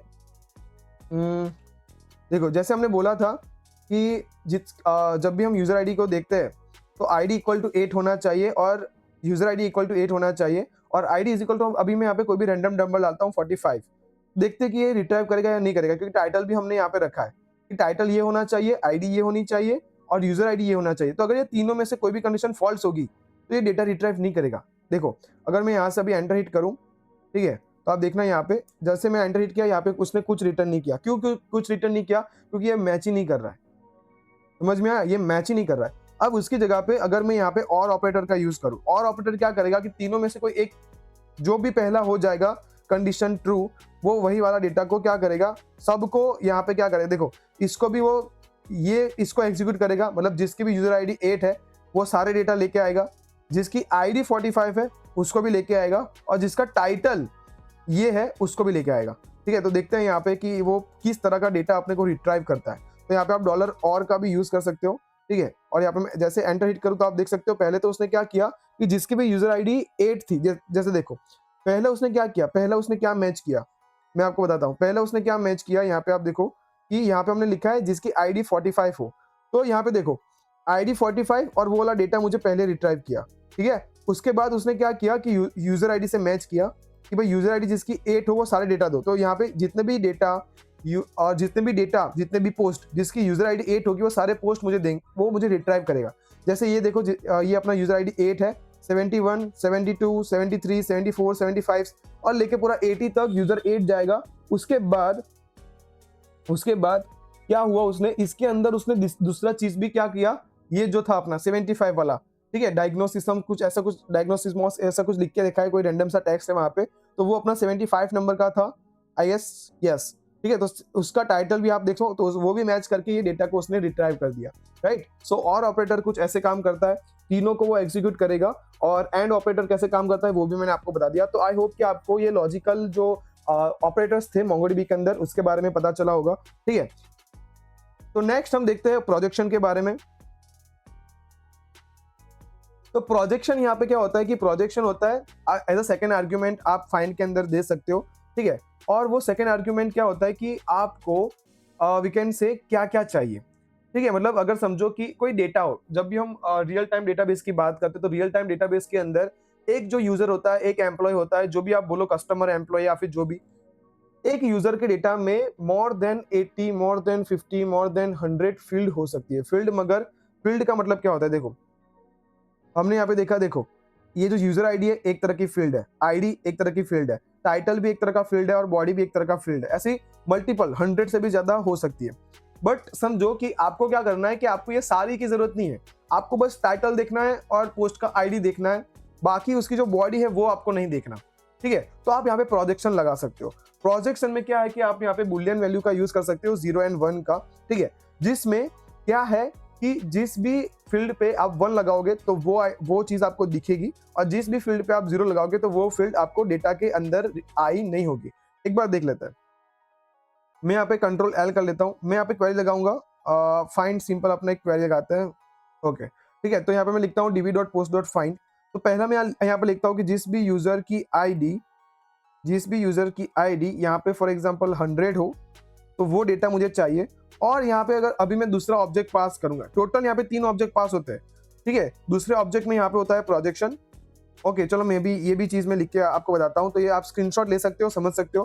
पहला जो ऑब्जेक्ट होता है उसके अंदर हम क्वेरी लिखते हैं डेटा को लाने के लिए, तो पहले ऑब्जेक्ट के अंदर हम यहाँ पे क्या लिखते हैं, क्वेरी लिखते हैं, ठीक है। दूसरा जो अपना ऑब्जेक्ट रहता है, यहाँ पे आप कॉमा करो, दूसरा ऑब्जेक्ट जो यहाँ पे रहता है उसके अंदर आप यहाँ पे फिल्टर वगैरह प्रोजेक्शन वगैरह जो है, ठीक है। तो प्रोजेक्शन यहाँ पे मैं लिख देता हूँ, प्रोजेक्शन, ठीक है। तो प्रोजेक्शन होता है, अभी ये प्रोजेक्शन हम क्या देखते हैं अभी क्या है।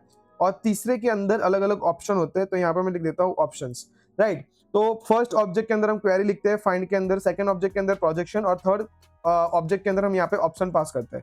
ऑप्शन में भी अगर यहाँ पे मैं बताऊं कि कौन कौन से ऑप्शन होते हैं, तो यहाँ पे मैं फॉर एग्जाम्पल लिखता हूँ, एक लिमिट नाम का ऑप्शन होता है, कीप नाम का ऑप्शन होता है, और भी बहुत सारे ऑप्शन यहाँ पे होते हैं, ठीक है। तो अभी आप सिर्फ लिमिट और स्कीप का देखो, ठीक है, बाकी हम यहाँ पे डॉक्यूमेंटेशन के अंदर देख लेंगे, ठीक है। तो ये चीज होती है। अब अगर यहाँ पे मैं ऑप्शन वगैरह कुछ पास नहीं कर रहा, ठीक है, और प्रोजेक्शन के अंदर हम यहाँ पे पास कर रहे हैं कि मुझे क्या चाहिए, एक तो यूजर आईडी चाहिए, तो यहाँ पे मैं लिखूंगा यूजर आईडी 1, उसके बाद यहाँ पे मैं करूंगा कॉमा, और उसके बाद मैं लिखूंगा कि मुझे आईडी भी देखना है, तो आईडी 1। उसके बाद मैं यहाँ पे टाइटल लिखूंगा कि टाइटल मुझे चाहिए, तो यहाँ पे भी मैं 1 लिख दूंगा। अब जिसमें आप 1 नहीं लिख रहे हो तो वो डेटा नहीं आएगा। जैसे कि यहाँ पे आप देखो तो यहाँ पे टाइटल, ये बॉडी भी है, तो ये बॉडी मुझे नहीं देखना है किसी भी पोस्ट का, तो यहाँ पे मैं बॉडी 1 या 0 भी मैं कुछ नहीं लिखूंगा, ठीक है। और यहाँ पे मैं क्वेरी डालूंगा कि भाई जिसका भी यूजर आईडी 10 हो, पहले तो वो डेटा फाइंड करो, और वो डेटा पे ये सारे आप क्या करो, प्रोजेक्शन अप्लाई करो। तो जिसकी भी यूजर आईडी 10 है वो डेटा फाइंड होगा, और उसके अंदर ये जो पर्टिकुलर चीज अभी मैंने यहाँ पे प्रोजेक्शन लगाया वो होगा। देखना अभी इस पे डेटा कैसा आता है मैं आपको बताता हूँ, ठीक है। अभी यहाँ पे आके मैं एंटर हिट करता हूँ, ओके, और जैसे मैं यहाँ पे एंटर हिट करूंगा, देखना, देखो अब जिसकी भी यूजर आईडी 10 थी बस वो आया, और उसके अंदर भी कैसा डेटा आया कि मुझे बस क्या चाहिए था, मुझे यूजर आईडी चाहिए था, मुझे आईडी चाहिए था पोस्ट का, और उसका टाइटल जो है वो बस मुझे चाहिए था। उसमें से अगर आप अभी कुछ और निकालो, जैसे भी अंडरस्कोर आईडी, ये हमें नहीं चाहिए, ये हमें नहीं देखना है, तो आप यहाँ पे क्या करो, ठीक है। मैं यहाँ पे फिर से एल करता हूँ, कंट्रोल एल, और यहाँ पे मैं क्या करता हूँ, यहाँ पे मैं कॉमा करूंगा, और यहाँ पे मैं लिख दूंगा कि जो अपना अंडरस्कोर आईडी है वो मुझे नहीं चाहिए। तो जिस भी फील्ड जो बाय डिफॉल्ट आ रही है अपने आप से, और अगर वो आपको नहीं चाहिए तो आप यहाँ पे क्या कर सकते हो, ऐसे यहाँ पे 0 लिख के वो आईडी को नहीं ला सकते। अब एंटर हिट करूंगा, आप देखो यूजर आईडी आई 10, आईडी आया बस, और टाइटल आया, आप देख सकते हो यहाँ पे जो भी टाइटल है बस वो आ रहा है, यहाँ पे आप देख सकते हो, राइट। अभी अंडरस्कोर आईडी भी नहीं आया।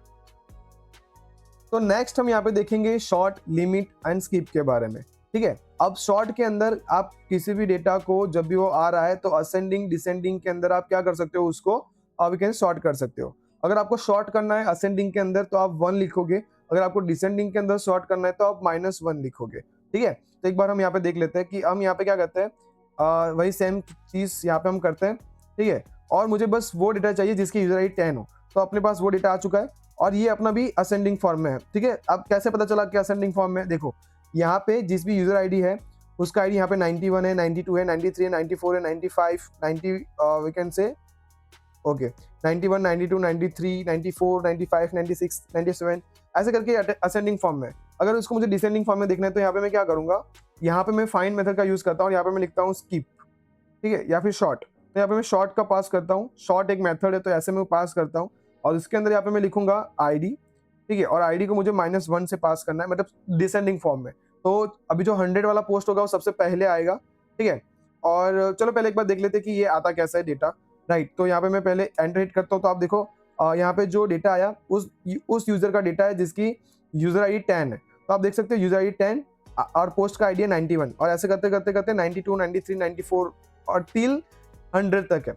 अगर हम इसको डिसेंडिंग फॉर्म में देखना चाहते हैं तो आप यहाँ पे क्या करो, आप यहाँ पे ये जो पर्टिकुलर फाइंड मेथड है उसके बाद यहाँ पे डॉट लिखो, और यहाँ पे आप शॉर्ट मेथड का यूज करो, और शॉर्ट मेथड के अंदर एक ऑब्जेक्ट पास करेंगे, उसके अंदर जो भी फील्ड को आपको शॉर्ट करना है, जैसे मुझे आईडी से शॉर्ट करना है तो यहाँ पे मैं -1 लिख दूंगा। एंटर हिट करेंगे तो आप देखो यहाँ पे हमारी जो क्वेरी थी वो क्वेरी के बाद ये अपना क्वेरी था, राइट, ये अपना क्वेरी था कि आप फाइंड करो वो यूजर को, ठीक है, जिसके आईडी यूजर आईडी 10 हो और उसको आप सॉर्ट करो डिसेंडिंग ऑर्डर में। तो पहला देखो, पहला 100 वाला आया, उसके बाद 90 वाला आया, उसके बाद 98 वाला आया, 97 है अपने पास, 96, 95, 94, 93, 92 और 10, ऐसे अलग अलग, राइट। तो ऐसे आप यहाँ पे क्या कर सकते हो, शॉर्ट का यूज कर सकते हो। आप यहाँ पे लिमिट वगैरह अगर आपको करना है तो आप कर सकते हो, जैसे कि अगर मुझे बस पहले 2 देखने हैं कि पहले 2 कौन से आएंगे, तो आप लिमिट यहाँ पे कर दो, तो सिर्फ पहले 2 आएंगे, 100 और 99, ठीक है। अगर समझो कि आपको पहले 3 4 देखने थे तो मैं 4 कर देता हूँ, तो पहले 4 आएंगे, देखो 100, 99, 98, 97, राइट। और अभी आप क्या करना चाहते हो कि पहले चलो मैं आपको दिखाता हूँ, पहले 2 मैं यहाँ पे करूंगा तो 100 और 99 आ रहा है। फिर मैं बोल रहा हूँ कि पहले 2 मुझे बस लिमिट, मुझे बस 2 पोस्ट देखना है, ठीक है। बट मैं यहाँ पे क्या करना चाहता हूँ कि पहला जो स्किप, पहले जो 2 पोस्ट है उसको भी आप स्किप कर दो, तो यहाँ पे मैं 2 को स्किप करूंगा। तो अभी जो डेटा मुझे रिट्राइव होगा वो कौन सा होगा, 97 और सॉरी 98, 97, एंटर हिट करेंगे आप देखो बस 98, 97 वाला डेटा आया। और अगर मैं क्या करूँ यहाँ पे, अगर मैं बोलता हूँ कि आप पहले 5 जो थे वो पहले 5 को आप स्किप कर दो, उसके बाद 2 मुझे दो, ठीक है। तो 100 से पहले 5 कौन से होंगे, 100, 99, 98, 97, 96, तो 95 से मुझे ये 2 रिटर्न करेगा, ठीक है। तो यहाँ पे 95 एंड 94, ठीक है। और इससे हम कर क्या सकते हैं, मैं आपको बता देता हूँ कि क्या कर सकते हैं। मैं अभी एक बहुत ही एडवांस चीजें मैं आपको यहाँ पे बताने की कोशिश करूंगा, which is the concept of pagination. Pagination क्या होता है, एक सिंपल सा उसका मैं आइडिया देता हूँ।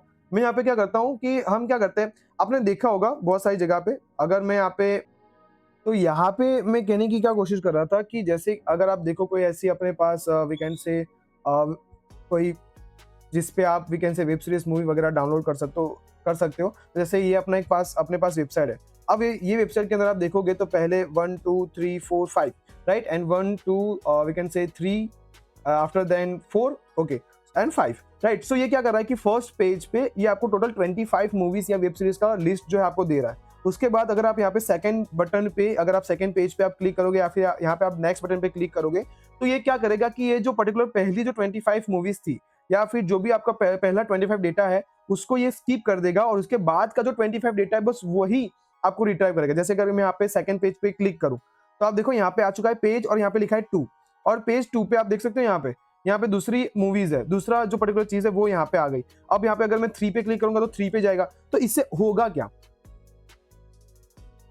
इसका फायदा क्या, इसका फायदा ये है कि आप सर्वर पे उतना ही डेटा एट अ टाइम भेज रहे हो जितना सर्वर को अभी जरूरत है, जिससे क्या होगा कि सर्वर बहुत ही अच्छे से मैनेज आप कर पाओगे, ज्यादातर लोड नहीं आएगा। अगर आपके पास वीकेंड से 100 ऑफ और वीकेंड से लैक्स में, करोड़ में डेटा है, अगर आपके पास किसी यूजर्स का या फिर कस्टमर्स का, जो भी आप बोलो, ठीक है।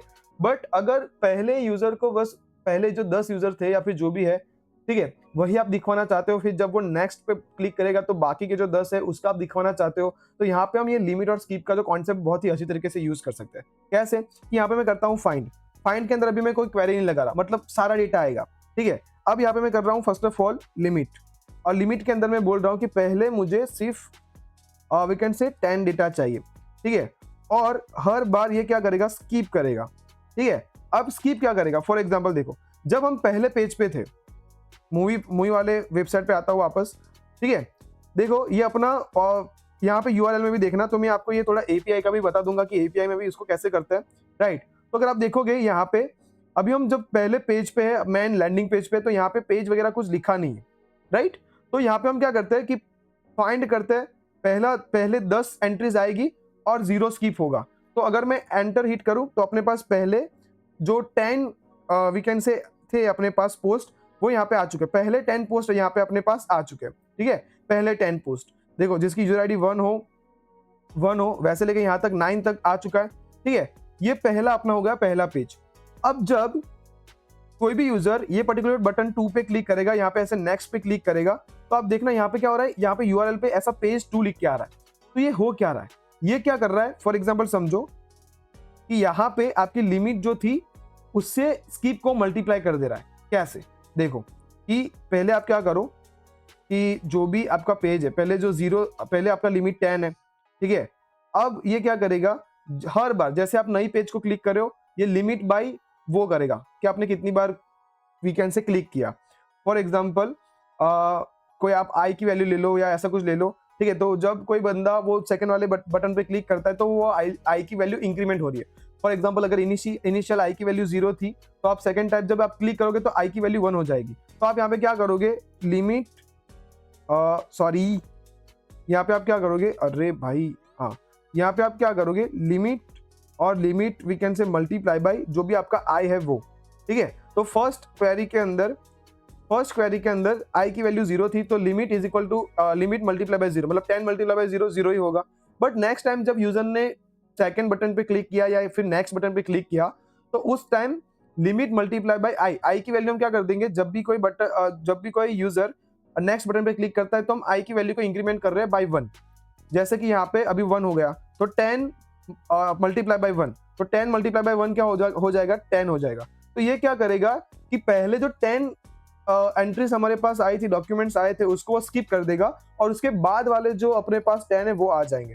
तो अगर अभी आप देखोगे तो पहले अपने पास सिर्फ 9 तक आए थे, अभी 9 से लेके आप देखो यहाँ पे अभी ये क्या कर रहा है, देखो अभी ये 10 से लेके 11 12 13 14 15 16 17 18 19, अगर यही चीज मैं फिर से करूँ तो ये 20 से देगा, ठीक है। क्यों ये 90 तक दिया, क्योंकि हमने यहाँ पे अभी वी कैन स्किप की वैल्यू को चेंज नहीं किया। अगर आप थर्ड पेज पे जाओगे तो क्या होगा, आई की वैल्यू अगेन रिमेंबर आई की वैल्यू यहाँ पे क्या होगी, इंक्रीज होगी बाय 1। तो पहले आई की वैल्यू 1 थी, नाउ आई की वैल्यू 2 हो जाएगी, तो 10 मल्टीप्लाई बाई 2 क्या हो जाएगा, 20। तो ये क्या करेगा, पहले 20 एलिमेंट्स को स्किप करेगा, अभी जो डेटा आपके पास आएगा वो 20 से आएगा। 20, 21, 22, 23। आई होप कि आपको ये पेजिनेशन का जो कॉन्सेप्ट है वो अच्छी तरीके समझ में आया होगा। तो before starting the update queries, right, कि अगर हम जो अभी अपडेट क्वेरीज देखने वाले उससे पहले ना मैं आपको थोड़ी बहुत चीजें जो फाइंड मेथड के अंदर हम यूज करने वाले, जब आप डेटा को फाइंड करते हो, रिट्राइव करने की कोशिश करते हो, तो और थोड़ी एक चीज है मैं आपको दिखाने की कोशिश करूंगा। तो यहाँ पे हम चले आते हैं अपनी उसकी डॉक्यूमेंटेशन पे। तो जैसे कि अभी आप देख सकते हो यहाँ पे हमने फाइंड मेथड की डॉक्यूमेंटेशन जो है वो मैंने ओपन कर दी, इसका लिंक मैं डिस्क्रिप्शन के अंदर दे दूंगा आपको। तो यहाँ पे उसका वी कैन से डेफिनेशन वगैरह लिखा है, जैसे आप db.collection. उसके अंदर फर्स्ट पैरामीटर पे क्वेरी, उसके बाद प्रोजेक्शन एंड ऑप्शन, जो हमने ऑलरेडी ये सब देख लिया है, ठीक है। अब ऑप्शन कौन कौन से वो सब यहाँ पे लिखा है, प्रोजेक्शन का मतलब क्या होता है, क्वेरी का मतलब क्या होता है, ऑप्शन कौन कौन से होते हैं, तो वो सब यहाँ पे लिखा है, और कौन कौन सी मेथड आप यहाँ पे यूज कर सकते हो, ठीक है। ये सब यहाँ पे लिखा है, तो आप यहाँ पे ऑलरेडी एक बार पढ़ लेना, ठीक है। लिमिट के बारे में लिखा है, मैक्स के बारे में लिखा है, मीन, ठीक है, max time in milliseconds, और वो सब प्रोजेक्शन के बारे में यहाँ पे लिखा है, रीड कंसर्न के बारे में लिखा है, शॉर्ट स्कीप के बारे में लिखा है। और अभी हम आते हैं एक चीज पे जो थोड़ा बहुत बाकी रह गया है, अब वो है एम्बेडेड फील्ड स्पेसिफिकेशन। अब ये एम्बेडेड फील्ड स्पेसिफिकेशन क्या है, मैं आपको अगर दिखाऊं, फॉर एग्जांपल अगर हमारे पास ऐसा कुछ है नहीं, तो चलो हम देखते हैं यहाँ पे, अगर ऐसा कुछ होता है तो मैं आपको बताता हूँ कि इसका मतलब क्या था। अभी ये डॉट नोटेशन का यूज ना मैं आपको भी करके दिखाऊंगा कि एग्जैक्टली ये कैसे काम करता है, काम नहीं करता। जैसे कि अगर ये अपना एक ऑब्जेक्ट है, अब समझो कि ये ऑब्जेक्ट के अंदर अगर कहीं पे कोई एरे होता और वो एरे के अंदर दूसरा कोई एरे होता, या फिर ऑब्जेक्ट के अंदर कोई एरे होता, और अगर वो हमें ऑब्जेक्ट का या ऐसा कुछ भी नेस्टेड वैल्यू को अगर हमें एक्सेस करना है तो हम कैसे कर सकते हैं। तो उसके लिए हम यहाँ पे क्या करते हैं, डॉट नोटेशन का यूज करते हैं कि आपकी जो भी फील्ड है, ठीक है, वो फील्ड का जो भी नेस्टेड वैल्यू होता है, यहाँ पे आप डॉट ऑपरेटर का यूज कर सकते हो और ऐसे पर्टिकुलर वैल्यू को आप एक्सेस कर सकते हो, ठीक है। तो ये अभी हम देखेंगे, ठीक है।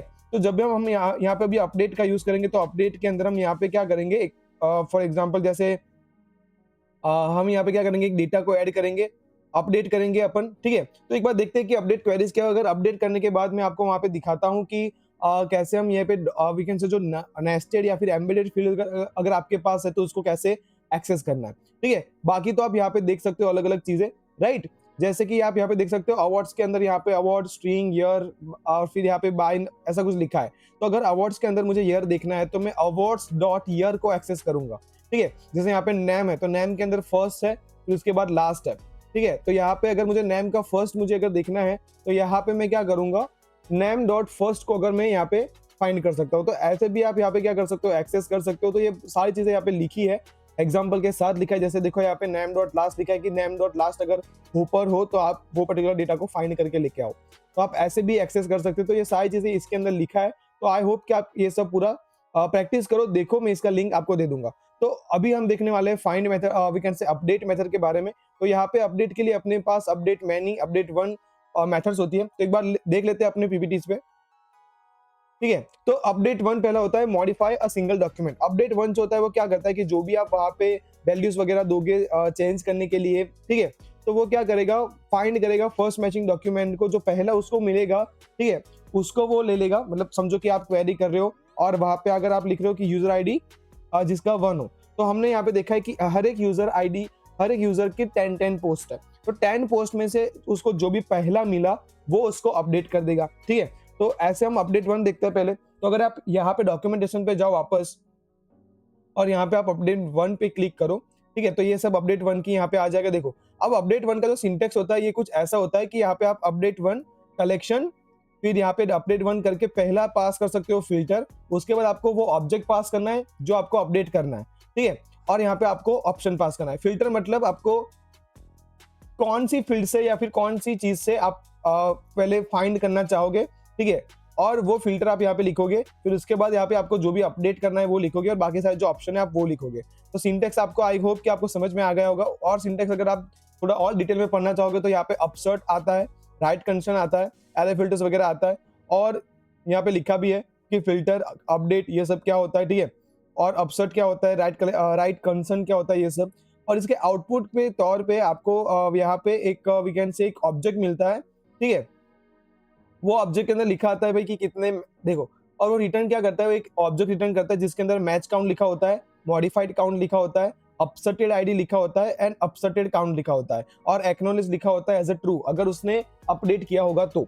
अब मैच काउंट मतलब समझो कि चलो हम करके ही देखते हैं, ठीक है, फटाफट चले आते हैं हम अपने गिट बैश के अंदर। यहाँ पे थोड़ा मैं इसमें जूम कर लेता हूँ, ठीक है। अब मैं यहाँ पे फॉर एग्जांपल एक चीज कर रहा हूँ, डीबी डॉट यहाँ पे लिखता हूँ मैं पोस्ट डॉट फाइंड कर रहा हूँ, और फाइंड यहाँ पे हम क्या कर रहे हैं कि भाई जिसकी यूजर आईडी 1 हो वो वाले डेटा चाहिए। तो आप देखोगे यहाँ पे, ठीक है, यूजर आईडी 1 और पोस्ट की आईडी है 1, यूजर आईडी 1 पोस्ट की आईडी है 2, यूजर आईडी 1 पोस्ट की आईडी है 3, ऐसे अपने पास टोटल 10 डेटा है यूजर आईडी 1 के। तो मैं यहाँ पे क्या करना चाहता हूँ कि मैं यहाँ पे अपडेट करूंगा। तो अपडेट के लिए मुझे क्या लिखना है, डीबी डॉट आपका जो भी कलेक्शन का नाम है, जैसे पोस्ट, यहाँ पे आपको लिखना है अपडेट 1। अपडेट 1 करोगे तो जो पहला मैचिंग होगा बस वही अपडेट करेगा। अब अपडेट 1 के अंदर आपको क्या करना है, फर्स्ट ऑब्जेक्ट, ठीक है, यहाँ पे टोटल 3 ऑब्जेक्ट हम यहाँ पे एज अ पैरामीटर पास करते हैं। तो जो पहला ऑब्जेक्ट होगा उसके अंदर हम क्या पास करते हैं, फिल्टर। फिल्टर मतलब आप यहाँ पे लिख सकते हो कि भाई जिसकी यूजर आईडी 1 हो उसको आप सिलेक्ट करो, और उसके अंदर आप जो भी फील्ड को यहाँ पे जो भी कुछ चेंज करना चाहते हो तो वो आप यहाँ पे लिख सकते हो। अगर आप टाइटल को चेंज करना चाहते हो तो टाइटल लिख सकते हो, ठीक है। अब किसी भी फील्ड को, जैसे अगर आपने यहाँ पे ऊपर जो डेटा देखा था, जैसे यहाँ पे यूजर आईडी है, टाइटल है, बॉडी है, तो आप किसी को भी चेंज करना चाहते हो तो आप कर सकते हो। अपडेट 1 सिर्फ एक ही डॉक्यूमेंट को, जैसे यहाँ पे 10 आए तो 10 में से बस जो पहला उसको मिलेगा, जैसे ये वाला, ठीक है, जिसमें यहाँ पे लिखा है ये जिसकी आईडी यहाँ पे 05E है, राइट, ठीक है, तो उसको वो यहाँ पे चेंज कर देगा। उसके टाइटल वगैरह को अगर हम यहाँ पे चेंज करना चाहे तो वो चेंज कर सकते हैं हम, ठीक है। तो कैसे चेंज करना है वो मैं आपको बताता हूँ। उसके लिए हमारे पास यहाँ पे क्या है, ऑपरेटर्स आते हैं। जैसे कॉमन अपडेट ऑपरेटर्स है set, dollar set. Dollar set का मतलब क्या होता है, ये करता है सेट या फिर ओवरराइट करता है फील्ड की वैल्यू को। उसके बाद अपने पास है अनसेट। अनसेट क्या करता है, रिमूव करता है वो फील्ड को डॉक्यूमेंट से। इंक, डॉलर इंक जो है INC इंक, ये क्या करेगा कि इंक्रीमेंट करेगा a numeric field by a given amount, ठीक है। फिर उसके बाद है रीनेम, तो रीनेम करेंगे हम पर्टिकुलर फील्ड को, रीनेम करेंगे फील्ड को, ठीक है, और उसकी वैल्यू जो होगी वो वैसे की वैसी रहेगी, बस फील्ड की वैल्यू को हम यहाँ पे रीनेम करेंगे। उसके बाद अपने पास पुश है, पुल है, ठीक है। एरे के अंदर अगर हमें कुछ वैल्यू को इंसर्ट करना है तो हम वहां पे पुश का यूज कर सकते हैं, पुल का यूज कर सकते हैं। ऐसे भी हमारे पास और भी बहुत सारे यहाँ पे अपने पास ऑपरेटर्स है। मैं आपको दिखाता हूँ कौन कौन से ऑपरेटर्स है अपने पास, राइट। तो पहले हम यहाँ पे सेट का यूज करते हैं। तो सेट का यूज कैसे करना है, आपको यहाँ पे लिखना है डॉलर, ठीक है। उसके बाद आपको यहाँ पे लिखना है डॉलर सेट। डॉलर सेट करने के बाद आपको यहाँ पे एक ऑब्जेक्ट पास करना है, और वो ऑब्जेक्ट के अंदर लिखना है जो भी आपको यहाँ पे चेंज करना है। जैसे मैं यहाँ पे लिखता हूँ कि टाइटल जो है उसकी टाइटल की वैल्यू को आप चेंज कर दो, for example this is updated value, ऐसा मैं कुछ कर देता हूँ, दिस इज अपडेटेड वैल्यू। और यहाँ पे ये जो अपना लास्ट अभी ऑब्जेक्ट हम इसको यूज नहीं करते। और उसके बाद मैं यहाँ पे क्या करता हूँ, एंटर करता हूँ। तो देखो ये रिटर्न में उसने क्या किया, एक्नोलेज किया ट्रू, मतलब उसने अपडेट किया। इंसर्टेड आईडी एक भी नहीं, ठीक है। मैच काउंट, हाँ उसको एक मिला था, और मॉडिफाई काउंट उसने मॉडिफाई किया। अपसर्टेड काउंट में आपको दिखाऊंगा अभी कि अपसर्ट क्या होता है, ठीक है। तो अभी अगर हम यहाँ पे फिर से फाइंड करें, ठीक है, और यहाँ पे अभी मैं सिर्फ लिमिट 2 की करता हूँ, ओके, क्योंकि पहला ही एलिमेंट पहला ही डॉक्यूमेंट यहाँ पे चेंज हो चुका होगा। अगर आप यहाँ पे करो तो देखो जो पहला यूजर आईडी है और उसका जो पहला पोस्ट है उसका टाइटल देखो, दिस इज अपडेटेड वैल्यू आ चुका है जो हमने अपडेट किया था। तो ऐसे आप क्या कर सकते हो, यहाँ पे चेंज कर सकते हो। तो अभी हम देखेंगे कि कैसे हम अनसेट का यूज करके किसी भी डेटा में से किसी भी फील्ड को डिलीट कर सकते हैं। तो यहाँ पे मैं क्या करता हूँ, यहाँ पे मैं लिखूंगा db.post, ठीक है। उसके बाद यहाँ पे मैं लिखूंगा अपडेट 1, और उसके बाद हम यहाँ पे पास करेंगे वी कैन से एक ऑब्जेक्ट जो अपना रहेगा पहला फिल्टर। तो यहाँ पे मैं लिखूंगा कि जिसकी भी ID 2 हो वैसा वाला मुझे डेटा चाहिए, और उसका मैं यहाँ पे क्या वी कैन से रिमूव करूंगा, यहाँ पे मैं डॉलर अनसेट का यूज करूंगा, ठीक है। पहले चलो ये इंसर्ट की जगह पे मैं आपको पहले दिखा देता हूँ कि अपना डेटा जो है वो दिखता कैसा है। तो अपडेट 1 की जगह पे मैं यहाँ पे लिखूंगा पहले फाइंड 1, राइट। तो यहाँ पे मैं लिखता हूँ फाइंड 1, और देखो कि आप फाइंड 1 तो यहाँ पे लिखा है बॉडी लिखा है, और बॉडी के अंदर अपने पास ये जो पर्टिकुलर चीज है आप देख सकते हो, ID अपनी 2 है, यूजर ID 1 है, राइट। तो यहाँ पे अभी मैं लिखूंगा सेम चीज, और फाइंड 1 की जगह पे मैं यहाँ पे लिख दूंगा अपडेट 1, ठीक है। अपडेट 1 हम यहाँ पे लिखेंगे अपडेट 1, और अपडेट 1 में ये जो अपनी बॉडी है वो डिलीट कर देंगे। तो यहाँ पे मैं कॉमा करूंगा और सेकंड ऑब्जेक्ट में यहाँ पे पास करूंगा, ठीक है, कि अपने को क्या करना है। तो यहाँ पे मैं लिखूंगा डॉलर अनसेट का हम यहाँ पे यूज करेंगे, और उसके अंदर हम एक ऑब्जेक्ट पास करेंगे, और उसके अंदर हम क्या करेंगे, वो फील्ड को जिसको मैं डिलीट करना है। तो समझो कि यहाँ पे मुझे ये बॉडी को डिलीट करना है, तो यहाँ पे मैं लिखूंगा बॉडी, और उसके बाद मैं यहाँ पे एक एम्प्टी स्ट्रिंग पास कर दूंगा।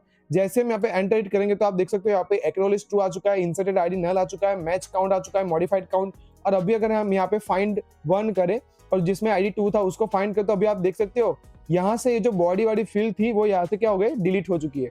तो आई होप कि आपको ये अनसेट के बारे में पता चला होगा। हमने यहाँ पे अभी dollar set, dollar unset, increment हमने यहाँ पे देख लिया है। पुश या पॉप जो है वो आप कर सकते हो। तो पुश एंड पॉप अगर करना है आपको तो आप कैसे कर सकते हो, यहाँ पे मैं क्या करूंगा, ये अनसेट की जगह पे मैं यहाँ पे यूज करूंगा सेट का। तो मैं यहाँ पे सेट का यूज करता हूँ, और यहाँ पे फॉर एग्जांपल हम क्या करते हैं, अगर पहले हम यहाँ पे क्या करते हैं, एक एरे ले लेते हैं। फॉर एग्जांपल समझो मैं यहाँ पे एक सब्जेक्ट करके एक एरे ले लेता हूँ, ठीक है। और सब्जेक्ट के अंदर यहाँ पे क्या है, एक एरे है फॉर एग्जांपल। तो यहाँ पे मैं एक एरे पास कर देता हूँ जिसके अंदर मैं यहाँ पे लिखूंगा फॉर एग्जांपल पाइथन, राइट। तो यहाँ पे मैं लिखता हूँ we can say Python, right. उसके बाद मैं यहाँ पे लिखता हूँ फॉर एग्जांपल नोड जेएस। तो बस दो चीज अभी मैं यहाँ पे रखता हूँ। और अब अगर हम यहाँ पे एंटर हिट करें तो एक चीज है, क्या आ गया, एक्सपेक्टेड टोकन्स, ठीक है। तो यहाँ पे कहीं ना कहीं ओके, एक बार मैं ये सब क्लियर कर लेता हूँ। तो यहाँ पे हमने वी कैन से साइट के अंदर ये चीज भेजा, ओके। तो यहाँ पे अपने पास क्या है कि एक कर्ली ब्रैकेट बाकी रह गया, और कर्ली ब्रैकेट जैसे मैं लगा दिया तो आप देख सकते हो यहाँ पे acknowledge, inserted, match count, modify count, upserted count, वो सब कुछ आ चुका है। अगर हम यहाँ पे फाइंड 1 करें 2 वाले को, तो अभी आप देख सकते हो सब्जेक्ट के अंदर पाइथन एंड नोड जेएस करके अपना एक एरे आ चुका है। अब हम यहाँ पे क्या करेंगे, पुश एंड पॉप। तो यहाँ पे आप पुश एंड पॉप कैसे यूज कर सकते हो मैं आपको दिखा देता हूँ, ठीक है। अगर आपको ये जो डॉक्यूमेंटेशन है, अगर आपको ये थोड़ा लग रहा है कि यार इसमें थोड़ा बहुत ही मतलब सब कुछ ऐसे दिखाया है, ठीक है, कि आपको अगर इसको पढ़ने में थोड़ा दिक्कत आ रहा है, या फिर इतना आपके पास टाइम नहीं है, अगर आपको इंटरव्यू वगैरह में जाना है, तो यहाँ पे अपने पास एक वेबसाइट है जहाँ पे आप क्या कर सकते हो कि जल्दी से रेफरेंस ले सकते हो आप, ठीक है, हर एक वी कैन से चीज का। जैसे कि अगर मैं यहाँ पे आपको बताऊँ वो वेबसाइट, तो वो ये वेबसाइट है, ठीक है। Sorry for the light, okay okay. चलो, तो यहाँ पे आप देख सकते हो अपडेट की जितनी भी क्वेरीज है, तो आप देख सकते हो यहाँ पे। तो मैं यहाँ पे भी करता हूँ अपडेट क्वेरीज, राइट। तो यहाँ पे आप देख सकते हो अपडेट क्वेरी के जहाँ पे ID ये हो तो आप रीनेम कर सकते हो। देखो रीनेम के अंदर भी आप जैसे ईयर है तो ईयर की जगह पे डेटा आप कर दो, ठीक है। इंक्रीमेंट आप कर सकते हो, मल्टीप्लीकेशन अगर आप किसी पर्टिकुलर चीज का निकालना है, मीन निकालना है, मैक्स निकालना है, तो वो सब चाहे सारी चीजें अगर आप यहाँ पे करना है कर सकते हो। अगर आप करंट डेट यहाँ पे डालोगे तो करंट डेट जो है वो आप यहाँ पे कर सकते हो, टाइम स्टैम्प वगैरह वीकेंड से कर सकते हो, ठीक है। तो ये मल एक बार मैं आपको दिखा देता हूँ। वैसे मल जैसा तो अपने में है कुछ नहीं, पर फिर भी हम यहाँ पे क्या करते हैं, चलो यहाँ पे अपन आते हैं, और यहाँ पे मैं db.update1, और यहाँ पे हम सेट करते हैं, और सेट के अंदर यहाँ पे मैं लिखता हूँ अपडेटेड काउंट, ऐसा कुछ मैं यहाँ पे लिखता हूँ अपडेटेड काउंट। और अपडेटेड काउंट के अंदर अभी मैं फॉर एग्जांपल 0 यहाँ पे पास कर देता हूँ 0। और अगर हम यहाँ पे एंटर इट करें तो यहाँ पे आ चुका है, और एक बार फाइंड 2 करें तो आप देख सकते हो यहाँ पे अपडेटेड काउंट करके एक वैल्यू अपने पास आ चुकी है, यहाँ पे एक फील्ड आ चुकी है। जैसे हम यहाँ पे आगे करेंगे, हम यहाँ अब मैं यहाँ पे क्या करूंगा, यहाँ पे हम डॉलर सेट का यूज करेंगे, डॉलर इंक का हम यूज करेंगे। तो मैं यहाँ पे क्या करूंगा, डॉलर इंक कर देता हूँ, ठीक है। और हर बार हम अपडेटेड काउंट को क्या करेंगे, 1 से इंक्रीमेंट कर देंगे। एंटर करेंगे, फिर से एक बार अपने डेटा को देखेंगे तो आप देखो अपडेटेड काउंट 1 हो चुका है।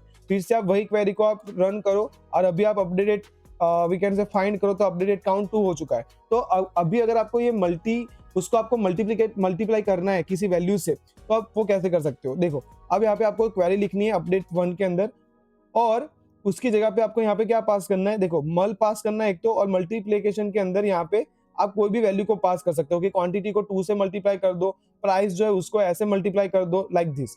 अभी मैं यहाँ पे जाता हूँ और यहाँ पे इंक की जगह पे, ठीक है, इंक की जगह पे हम यहाँ पे करेंगे MUL, ठीक है, और अपडेटेड काउंट अपना फील्ड है, और वो फील्ड को हम यहाँ पे अगर 5 कर दे, लेट्स सी, ट्राई करते हैं। एंटर हिट किए, यहाँ पे गए फाइंड 1, और आप देख सकते हो कि अपने पास यहाँ पे 2 था, अब वो 2 मल्टीप्लाई हो चुका है 5 के साथ।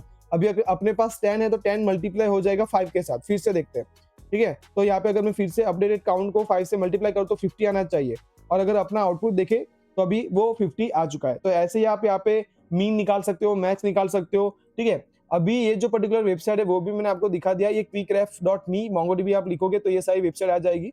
उसके बाद मैं आपको यहाँ पे दिखाता हूँ ये जो अपने एरे की जो क्वेरीज है, जैसे पुश हो गया, पुल हो गया, add to set, pop, then अपने यहाँ पे पुल ऑल, पुश, ये सारी जो अलग अलग मेथड्स है, तो वो भी आप यहाँ पे क्या कर सकते हो, देख सकते हो, ठीक है। यहाँ पे आप चलो यहाँ पे हम डॉट ऑपरेटर को भी यूज कर लेंगे, ठीक है। डॉट ऑपरेटर को कैसे यूज करना है वो भी हम यहाँ पे अभी देख लेंगे। ओके, चलो, तो फर्स्ट ऑफ ऑल हम यहाँ पे देखते हैं पुश।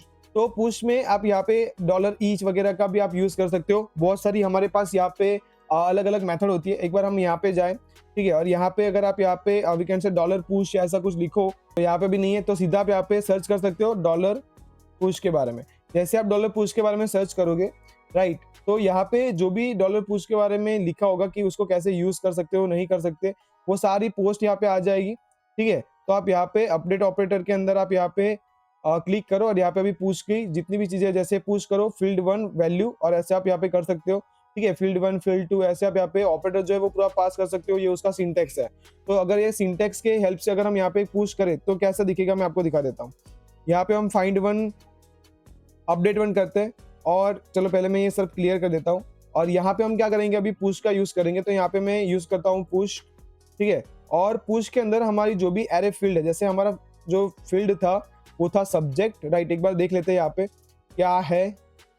ओके, चलो, यहाँ से वो आउटपुट चला गया है, तो यहाँ पे सब्जेक्ट में लिख दूंगा SUBJ सब्जेक्ट, ठीक है। और वो सब्जेक्ट के अंदर आपको कौन सी वैल्यू को पुश करना है वो आप यहाँ पे लिख दो। जैसे वहाँ पे हमने पाइथन और Node.js लिखा था, तो मैं यहाँ पे लिख देता हूँ AWS। एंटर हिट करेंगे, उसके बाद अपना आउटपुट देखेंगे तो आप देख सकते हो अभी पाइथन, Node.js और AWS आ चुका है। अगर हम फिर से यही क्वेरी को रन करें और अभी सब्जेक्ट में मैं AWS की जगह पे फॉर एग्जाम्पल जावास्क्रिप्ट या फिर कुछ भी, तो जावास्क्रिप्ट अभी मैं यहाँ पे ऐड करने की कोशिश कर रहा हूँ। एंटर हिट करेंगे, फिर से अपना आउटपुट देखेंगे तो आप देख सकते हो अभी पाइथन, Node.js, AWS और जावास्क्रिप्ट भी यहाँ पे आ चुका है, राइट। सो आई होप कि आपको ये पुश के बारे में पता चला। फिर यहाँ पे पुल है, तो आप यहाँ पे पुल भी देख सकते हो। आप एरे के अंदर dot operator, add to set जो ऑपरेटर है, स्लाइस, शॉर्ट, पोजीशन, ईच, सारी जो चीजें आप यहाँ पे वी कैन से यूज कर सकते हो, ठीक है। तो अभी हमने यहाँ पे वी कैन से टाइटल देखा, पुश देख, वी कैन से पुश हमने देखा है यहाँ पे। ओके, अभी यहाँ पे आप क्या कर सकते हो, शॉर्ट वगैरह अगर आपको करना है तो शॉर्ट भी कर सकते हो। एरे के अंदर भी अगर आपको शॉर्ट करना है तो यूज कर सकते हो। पर अभी हम यहाँ पे पॉप के बारे में देखेंगे, ठीक है। तो पॉप क्या होता है, the pop operator remove the first और last element of an array, ठीक है। Pass pop a value of -1 to remove the first element of array and 1 to remove the last element of an array, ठीक है। तो यहाँ पे आप क्या करो, देखो यहाँ पे आपको क्या करना है, यहाँ पे आ जाते हैं हम। यहाँ पे मैं लिखूंगा ये, ठीक है। और यहाँ पे अभी हम क्या करेंगे, पुश की जगह पे पॉप का यूज करेंगे, तो यहाँ पे मैं लिख देता हूँ पॉप, ठीक है। अब अगर आपको लास्ट वाला एलिमेंट, जैसे अगर आपको जावास्क्रिप्ट को रिमूव करना है, राइट, तो आप यहाँ पे लिखोगे लास्ट वाला एलिमेंट के लिए 1, ठीक है। देखो ठीक है, चलो अभी अपने पास ये नहीं है तो हम ऊपर का जो क्वेरी था वो हम यहाँ पे लिख लेते हैं। पहले हम देखते हैं, अपना आउटपुट देख लेते हैं, ठीक है। तो यहाँ पे फाइंड करते हैं, तो देखो यहाँ पे अपना फर्स्ट एलिमेंट है पाइथन और लास्ट एलिमेंट है जावास्क्रिप्ट। तो यहाँ पे अगर हम फाइंड 1 के अंदर मैं यहाँ पे यूज करता हूँ पॉप मेथड का, POP पॉप, राइट। और सब्जेक्ट के अंदर यहाँ पे हमारे सब्जेक्ट वाले फील्ड के अंदर आप दो चीजें पास कर सकते हो। एक है -1, तो फर्स्ट वाला एलिमेंट मतलब पाइथन डिलीट हो जाएगा, और अगर आप यहाँ पे 1 को पास करो तो आपका लास्ट एलिमेंट मतलब जावास्क्रिप्ट जो है वो रिमूव हो जाएगा। एक बार यहाँ पे एंटर हिट करते हैं, उसके बाद अपना आउटपुट देखते हैं, तो आप देखो यहाँ से जो जावास्क्रिप्ट था वो रिमूव हो चुका है। तो आई होप कि आपको ये जो पर्टिकुलर मेथड है विच इज पॉप और उसके बारे में पता चला होगा। उसके बाद यहाँ पे पूल है, तो पूल क्या करता है, the pull operator removes from an existing array all instance of a value और values that match a specified condition. तो पूल क्या करता है, जैसे पॉप जो है वो फर्स्ट या लास्ट दोनों में से किसी एक को डिलीट कर सकता है at a time, but pool क्या करेगा कि पूल के अंदर आपको यहाँ पे फील्ड देनी है, वैल्यू देनी है और उसके बाद यहाँ पे आपको कंडीशन देनी है, फील्ड देनी है, उसके बाद वैल्यू देनी है, उसका कंडीशन देना है। जैसे कि अगर हम यहाँ पे देखें, हमारे पास ऐसा कुछ एरे है फ्रूट्स के अंदर, जैसे इंसर्ट मैन्यू हम करें, यहाँ पे एप्पल्स हो गया, ऑरेंज हो गया, ग्रेप्स हो गया, ये सब यहाँ पे है अपने पास, ठीक है। और उस पर हम यहाँ पे करें कि पूल करो फ्रूट्स को जिसके अंदर एप्पल्स एंड ऑरेंज हो। मतलब ये क्या करेगा, फ्रूट्स के अंदर अगर एप्पल्स है तो एप्पल को रिमूव कर देगा, ऑरेंज है तो ऑरेंज को रिमूव कर देगा, अगर कीवीज भी होता तो कीवीज को भी रिमूव कर देता। तो ऐसे ये पर्टिकुलर कंडीशंस जो है वो आप यहाँ पे अप्लाई कर सकते हो पूल। तो आई होप कि आपको ये पूल के बारे में पता चला होगा। Then we have a each operator. ईच ऑपरेटर क्या कर देगा, the each modify is available for use with the add to set operator and the push operator. मतलब ईच को आप पुश ऑपरेटर के साथ यूज कर सकते हो और एड टू सेट जो ऑपरेटर है उसके साथ आप यूज कर सकते हो। तो पहले हम एड टू सेट देख लेते हैं, ठीक है।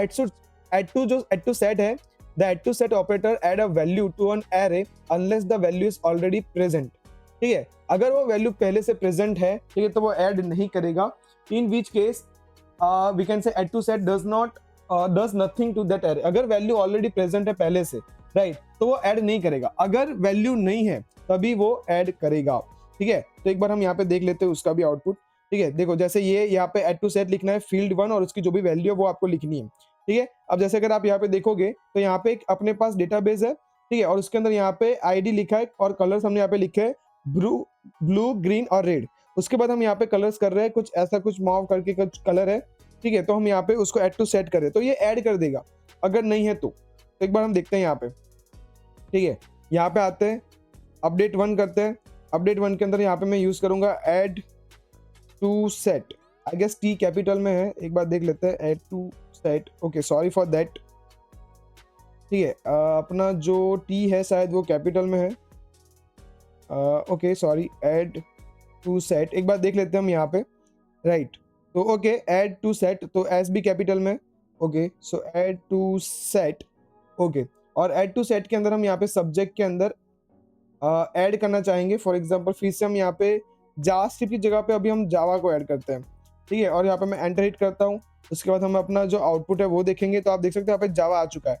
अगर फिर से वो क्वेरी में रन करूँ, यहाँ पे मैं फिर से अगर जावा को ऐड करने की कोशिश करूँ तो ये क्या करेगा, देखो देखो देखो एक चीज है, जब हमने यहाँ पे पहले ऐड टू सेट किया और सब्जेक्ट में जावा डाला, तो अब ये जो एक्नोलेजमेंट आउटपुट आया था अपना रिटर्न, उसमें देखो उसमें क्या है कि मैच काउंट 1 है एंड मॉडिफाइड काउंट 1 है, ठीक है। मतलब उसने मैच किया और उसके बाद जावा उसको वहां पे नहीं मिला तो उसने इंसर्ट कर दिया। बट जब हम नेक्स्ट टाइम देखो यहाँ पे आउटपुट में देखो यहाँ पे जावा आ चुका है, बट जब हम नेक्स्ट टाइम वही सेम क्वेरी कर रहे हैं और अपना सब्जेक्ट के अंदर जावा ऑलरेडी है, तो आप जो रिटर्न ऑब्जेक्ट आया वो अगर आप देखोगे तो क्या आया कि एक्नोलेजमेंट ट्रू आया, मैच काउंट 1 आया, but modified count and upserted count 0 आया। मतलब उसने कुछ मॉडिफाई नहीं किया। अगर आप यहाँ पे देखोगे तो फिर से यहाँ पे जावा वाली कोई फील्ड ऐड नहीं हुई है। सो आई होप कि आपको ये जो चीज है पता चली होगी, राइट। अगर आप फिर से हमने यहाँ पे डॉक्यूमेंट में जाए, आपके हमने यहाँ पे पुश देखा, एड टू सेट हमने यहाँ पे देखा, डॉलर भी आप देख सकते हो यहाँ पे। ये डॉलर क्या करेगा, the filter position operator dollar identify that the array element that match the array filter condition for an update operation, ठीक है। तो यहाँ पे आप डॉलर का यूज करके किसी पर्टिकुलर एक एलिमेंट को आप यहाँ पे क्या कर सकते हो, सिलेक्ट कर सकते हो, ठीक है। जैसे उसमें आप अलग अलग मेथड, जैसे कि डॉलर टेक्स्ट हो गया, dollar we can say where हो गया, तो वो सब आप यहाँ पे यूज कर सकते हो, ठीक है। जैसे कि आप यहाँ पे देखो, यहाँ पे डॉलर सेट है माई एरे, फिर यहाँ पे लिखा है dot we can say element, और उसकी जगह पे आप यहाँ पे क्या करो 10 को आप वी कैन से पुट करो। फिर उसके बाद हम यहाँ पे एरे फिल्टर्स वगैरह लगा रहे हैं, तो ऐसे हम यहाँ पे यूज करते हैं ये जो पर्टिकुलर डॉलर साइन है उसका। आप यहाँ पे डॉलर डेफिनेशन भी दिख सकते हो। डॉलर के बाद आप यहाँ पे ये जो स्क्वायर ब्रैकेट्स है उसके अंदर आप यहाँ पे कोई भी एलिमेंट को अगर आप सिलेक्ट करना चाहो तो आप यहाँ पे सिलेक्ट कर सकते हो, या फिर पूरा एरे यहाँ से आप क्या कर सकते हो, सिलेक्ट कर सकते हो। फॉर एग्जांपल मैं आपको दिखा देता हूँ, ठीक है। यहाँ पे हम आते हैं और यहाँ पे हम सेट करते हैं, ठीक है। तो यहाँ से हम क्या करते हैं, यहाँ से हम सेट करेंगे, ओके। और यहाँ पे ऐड टू सेट की जगह पे मैं यहाँ पे कर देता हूँ सेट, ठीक है। और सेट के अंदर हम यहाँ पे क्या यूज करेंगे, डॉलर का यूज करने वाले, ठीक है। तो यहाँ पे देखो, यहाँ पे हम क्या यूज करेंगे, माई एरे डॉट डॉलर का हम यहाँ पे यूज करेंगे। मतलब ये जो सब्जेक्ट है ना, ये सब्जेक्ट वाली जो अपनी फील्ड है उसको हमें यहाँ पे डबल इन्वर्टेड कॉमा में लिखना है, ठीक है। डबल इन्वर्टेड कॉमा में लिखने के बाद मैं यहाँ पे डॉट करूंगा, यहाँ पे पूरा एरे ऐसे लिखूंगा, तो ये क्या करेगा कि पूरे एरे के अंदर बस एक ही वैल्यू को अपडेट कर देगा, जावा जावा जावा। एंटर हिट करेंगे, यहाँ पे क्या आया, can not create a field in element. Okay, एक बार देख लेते हैं। ओके, एक डॉलर हमने यहाँ पे करना भूल चुके हैं, तो यहाँ पे हम डॉलर करेंगे साइन। ओके, और फिर एंटर हिट करेंगे तो आप देख सकते हो मॉडिफाई काउंट आ चुका है। उसके बाद हम यहाँ पे फाइंड करें तो आप देखो सारे एलिमेंट यहाँ पे क्या हो चुके हैं, जावा जावा जावा हो चुके हैं, राइट। तो ये सारी चीजें, राइट गाइस। तो ये सब का ऑलरेडी मैंने क्या किया है, मैं ये लिंक आपको वीकेंड से अपने डिस्क्रिप्शन में दे दूंगा, तो आप ये सब चीजें क्या है प्रैक्टिस कर सकते हो, राइट। तो आई होप, और या फिर आप क्या करो कि यहाँ से भी आपको जो कुछ प्रैक्टिस करना है, तो पुल ऑल हो गया, पुश हो गया, ठीक है, पॉप हो गया, तो ये सब आप यहाँ से भी प्रैक्टिस कर सकते हो। ओके, तो this is the thing guys. तो आई होप कि आपको ये सब के बारे में, जितने भी ऑपरेटर हमने देखे अपडेट के बारे में, वो आपको पता चले होंगे। उसके बाद अपने पास यहाँ पे अगर आप एक साथ बहुत सारी चीज़ों को अगर आप अपडेट करना चाहते हो तो भी वो आप कर सकते हो। जैसे कि यहाँ पे मैं फाइंड वन करूँ, और फाइंड वन नहीं करता, मैं यहाँ पे फाइंड करता हूँ, ठीक है। और यहाँ पे हम फाइंड करते हैं, और फाइंड के अंदर मैं यहाँ पे लिखता हूँ कि जिसकी भी यूजर आईडी 2 हो वैसे आ जाए। तो आप देख सकते हैं यहाँ पे जिसकी भी यूजर आईडी 2 है वो सारे एलिमेंट्स अपने पास आ चुके हैं, ठीक है। टोटल 10 है तो अपने पास आ चुके हैं total 10। User ID 2, ID 11, user ID 2, ID 12, ऐसे करके यहाँ पे लास्ट तक अगर आप जाओगे तो आईडी 20 तक है अपने पास। तो मैं क्या करना चाहता हूँ, अभी अपडेट मैनी करना चाहता हूँ। अपडेट मैनी कैसे करना है, आपको यहाँ पे लिखना है we can say DB dot collection का नाम डॉट, आप यहाँ पे लिखोगे update many. Okay, sorry guys for this. Okay, मैं यहाँ पे ये कर देता हूँ, यहाँ पे आप लिखोगे अपडेट मैनी। उसके बाद आप यहाँ पे राउंड ब्रैकेट, उसके अंदर कर्ली ब्रैकेट। फर्स्ट अपने यहाँ पे आएगा फिल्टर, तो यहाँ पे मैं फिल्टर देख लेता हूँ कि जिसकी भी यूजर आईडी 2 हो उसको हमें अपडेट करना है, और क्या अपडेट करना है, ठीक है। तो मैं यहाँ पे लिख देता हूँ अपडेट के अंदर आप क्या करो, डॉलर सेट करो, और डॉलर सेट के अंदर आप एक ऑब्जेक्ट पास करता हूँ मैं यहाँ पे, और उसके अंदर यहाँ पे मैं लिखता हूँ क्रिएटेड एट वाली एक फील्ड जो है वो आप वी कैन से इंसर्ट करो, और उसके अंदर हम यहाँ पे टाइम स्टैम्प को डाल देंगे, ठीक है। या फिर क्रिएटेड एट में यहाँ पे समझो फॉर एग्जांपल डेट डाल देता हूँ, जैसे कोई भी डेट आप यहाँ पे, या फिर क्रिएटेड ईयर में यहाँ पे डाल देता हूँ फॉर एग्जांपल 2026, ठीक है। तो ये क्या करेगा कि जितने भी यूजर आईडी 2 वाले वी कैन से जितने भी ऑब्जेक्ट थे जहां जहां पे यूजर आईडी 2 है, ये सब के अंदर क्रिएटेड एट 2026 वाली चीज को सेट कर देगा। एंटर हिट करेंगे, आप देखो मैच काउंट आया 10 और मॉडिफाई काउंट भी आया 10। अगर हम फिर से यहाँ पे वी कैन से फाइंड करें तो आप देख सकते हो सबके अंदर ये क्रिएटेड एट वाली जो फील्ड है वो ऐड हो चुकी है, देखो, राइट। तो ये क्रिएटेड फील्ड क्रिएटेड एट वाली यहाँ पे सबके अंदर फील्ड जो है वो ऐड हो चुकी है। और उसी के साथ अगर हमें इसको डिलीट करना है तो आप कैसे कर सकते हो, हमने सारे मेथड यहाँ पे देखे हैं अपडेट मैनी के अंदर, बस यहाँ पे आप अनसेट का यूज कर लो, ठीक है। और उसके बाद यहाँ पे आप क्रिएटेड एट की जगह पे बस यहाँ पे एक एम्प्टी ऑब्जेक्ट पास, मतलब एम्प्टी स्ट्रिंग पास कर दो। एंटर हिट करो, यहाँ पे आप देखो मैच काउंट मॉडिफाई काउंट हो चुका है, और यहाँ पे अगर आप फाइंड करोगे तो आप वहीं से वो जो फील्ड थी क्रिएटेड एट यहाँ से डिलीट हो जाएगी, राइट। तो आई होप कि आपको पता चला होगा फाइंड वन और फाइंड मैनी के बारे में। तो उसके बाद अपने पास यहाँ पे क्या है, अगर हम पीपीटी में जाते हैं, अपडेट वन हमने देख लिया, अपडेट मैनी देख लिया, कॉमन ऑपरेटर्स जो थे हमने यहाँ पे देख लिए, आप रिप्लेस वन भी देख सकते हो अगर आपको रिप्लेस करना हो तो। उसके बाद हमारे पास यहाँ पे डिलीट क्वेरीज है, तो डिलीट करना बहुत ही सिंपल है, ठीक है। आप डिलीट के अंदर आप यहाँ पे क्या डाल सकते हो, डिलीट वन और डिलीट मैनी अपने पास आते हैं, ठीक है। और डिलीट वन करोगे बस यहाँ पे आपको क्या करना है, फिल्टर देना है बस, ठीक है। तो यहाँ पे मैं आता हूँ डीबी डॉट, यहाँ पे मैं क्या करूंगा, जितने भी यूजर, ठीक है, जितने भी यूजर जिसकी आईडी यूजर आईडी 2 है उसको आप डिलीट कर दो, या फिर जिसके भी यूजर आईडी 1 है उसको आप डिलीट कर दो। तो मैं यहाँ पे करूंगा डीबी डॉट पोस्ट करूंगा मैं यहाँ पे। उसके बाद हम यहाँ पे फाइंड करेंगे, और फाइंड वन के अंदर मैं यहाँ पे फाइंड के अंदर यहाँ पे मैं लिमिट लगा देता हूँ फॉर एग्जांपल लिमिट, और लिमिट में हम यहाँ पे लिखते हैं 2। एंटर हिट करेंगे तो आप देख सकते हो यहाँ पे अपडेट काउंट, तो ये जो आ रहा है फर्स्ट वाला, ठीक है। तो हम ये फर्स्ट वाले को डिलीट कर देंगे। कैसे डिलीट करना है, आपको लिखना है यहाँ पे dB dot post dot delete one. तो ये पहले मैं आपको डिलीट वन वाला दिखाता हूँ, डिलीट वन, और उसके अंदर यहाँ पे आपको राउंड ब्रैकेट के अंदर क्या करना है, बस एक ऑब्जेक्ट पास करना है जिसके अंदर फिल्टर होगा। मतलब आप बोल सकते हो कि जिसकी भी यूजर आईडी 1 है अब उसको डिलीट कर दो। एंटर हिट करेंगे, यहाँ पे आ गया एक्नॉलेज ट्रू, और डिलीटेड काउंट आ गया। डिलीटेड काउंट कितना आ रहा है, 1। फिर से हम यहाँ पे फाइंड वन करें, सॉरी फाइंड करें, लिमिट 2 करें, तो अभी आप देखना यहाँ पे आईडी 2 आएगा आईडी 1 की जगह पे, ठीक है। मैं एंटर हिट करता हूँ और यहाँ पे आप देखो आईडी 2 आ रहा है, ठीक है। तो ऐसे यहाँ पे अगर आप जैसे जितनी जिसकी भी यूजर आईडी 1 हो या फिर जिस अगर मैं आपको एक चीज़ बताऊं कि यहाँ पे मैं फाइंड करता हूँ और फाइंड के अंदर मैं यहाँ पे लिखता हूँ कि ओके, यहाँ पे फाइंड के अंदर मैं लिखता हूँ कि जिसकी भी यूजर आईडी, ठीक है, यूजर आईडी 1 है, वो वाले डेटा का मुझे काउंट दो। क्या दो? काउंट। तो यहाँ पे मैं काउंट मेथड का यूज करता हूँ, काउंट, ठीक है। तो एंटर हिट करेंगे, आप देख सकते हो उतने अपने पास यहाँ पे 9 डेटास है, ठीक है, 9 डॉक्यूमेंट्स है। तो अगर वो सारे 9 को एक साथ ही मुझे डिलीट करना है तो मैं क्या लिखूंगा, db dot post dot delete many, ठीक है। और डिलीट मैनी के अंदर आप यहाँ पे ऐसे राउंड ब्रैकेट दो, राउंड ब्रैकेट के बाद यहाँ पे आप फिल्टर दोगे। फिल्टर क्या दोगे कि जिसकी यूजर आईडी 1 है वो वाले सारे डिलीट कर दो। एंटर हिट करोगे, देखो यहाँ पे एक्नॉलेज आ गया है ट्रू और डिलीटेड काउंट आया है 9। उसके बाद अगर हम फिर से यहाँ पे फाइंड करें, ठीक है, एंटर हिट करें, तो आप देखो यहाँ पे 0 आ चुका है। क्यों? क्योंकि वो सारे डेटा क्या हो गए, डिलीट हो गए। अगर आप फाइंड अभी आप ये भी करोगे ना काउंट की जगह पे फाइंड, तो देखो कुछ यहाँ पे नहीं आ रहा, राइट। तो आई होप कि आपको ये डिलीट 1 और डिलीट मैनी के बारे में पता चला होगा। ओके, तो अभी हम यहाँ पे अपसर्ट के बारे में देखते हैं। अभी अपसर्ट क्या है, देखो अपसर्ट क्या करता है कि अगर फॉर एग्जाम्पल अगर वो डेटा नहीं है, मैं आपको दिखाता हूँ मैं आपको क्या कहने की कोशिश कर रहा हूँ। हम यहाँ पे चले आते हैं। अब हम यहाँ पे एक चीज करते हैं, मैं यहाँ पे करता हूँ पोस्ट db डॉट पोस्ट और यहाँ पे मैं करता हूँ फाइंड, ठीक है। और फाइंड करने के बाद मैं यहाँ पे बोलता हूँ कि भाई जिसकी यूजर आईडी 100 हो वो वाला डेटा लेके आओ। तो यहाँ पे नहीं आएगा, क्यों? क्योंकि अपना यूजर आईडी 100 करके कोई है ही नहीं, राइट। तो अगर मैं उसको अपडेट भी करने चाहूँ तो अपडेट नहीं होगा। जैसे अगर मैं यहाँ पे लिखूँ db dot post dot find और यहाँ पे मैं लिखूँ फॉर एग्जाम्पल ये कर्ली ब्रैकेट्स लिखता हूँ, यहाँ पे मैं सेम चीज लिखता हूँ, यूजर आईडी जिसकी 100 हो, वहाँ पे आप जाओ और वहाँ पे जाके आप क्या करो, डॉलर सेट करो, मतलब एक नई फील्ड आप क्रिएट करो और वो नई फील्ड का नाम फॉर एग्जाम्पल लिखो आप यहाँ पे नेम और यहाँ पे लिखो अपसर्ट एग्जाम्पल,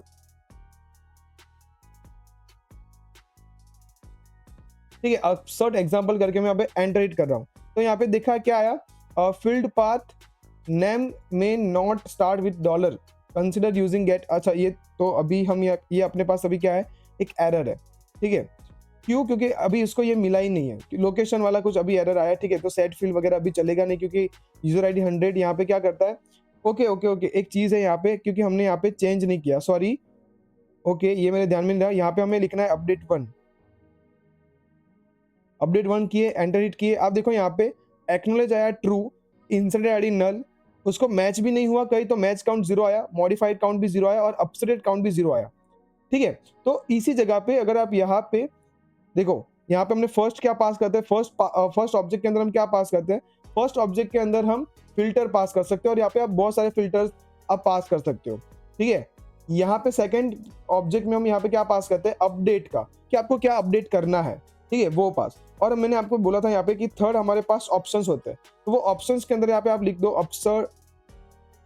अपसर्ट करके यहाँ पे आप ट्रू लिख दो, अपसर्ट ट्रू। आई गेस स्पेलिंग एक बार मैं देख लेता हूँ, हाँ, अपसर्ट ट्रू।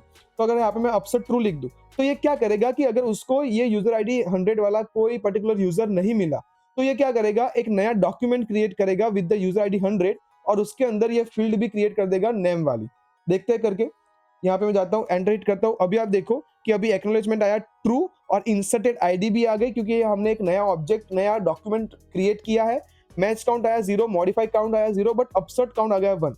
अगर अभी मैं यहाँ पे फाइंड करूँ, ठीक है, और फाइंड के अंदर हम क्या करते हैं कि जिसकी भी यूजर आईडी 100 है वो डेटा मुझे फाइंड करके दो, एंटर हिट करता हूँ। तो आप देखो यहाँ पे यूजर आईडी आ गई 100 और नेम के अंदर लिख के आ रहा है अपसर्ट एग्जाम्पल।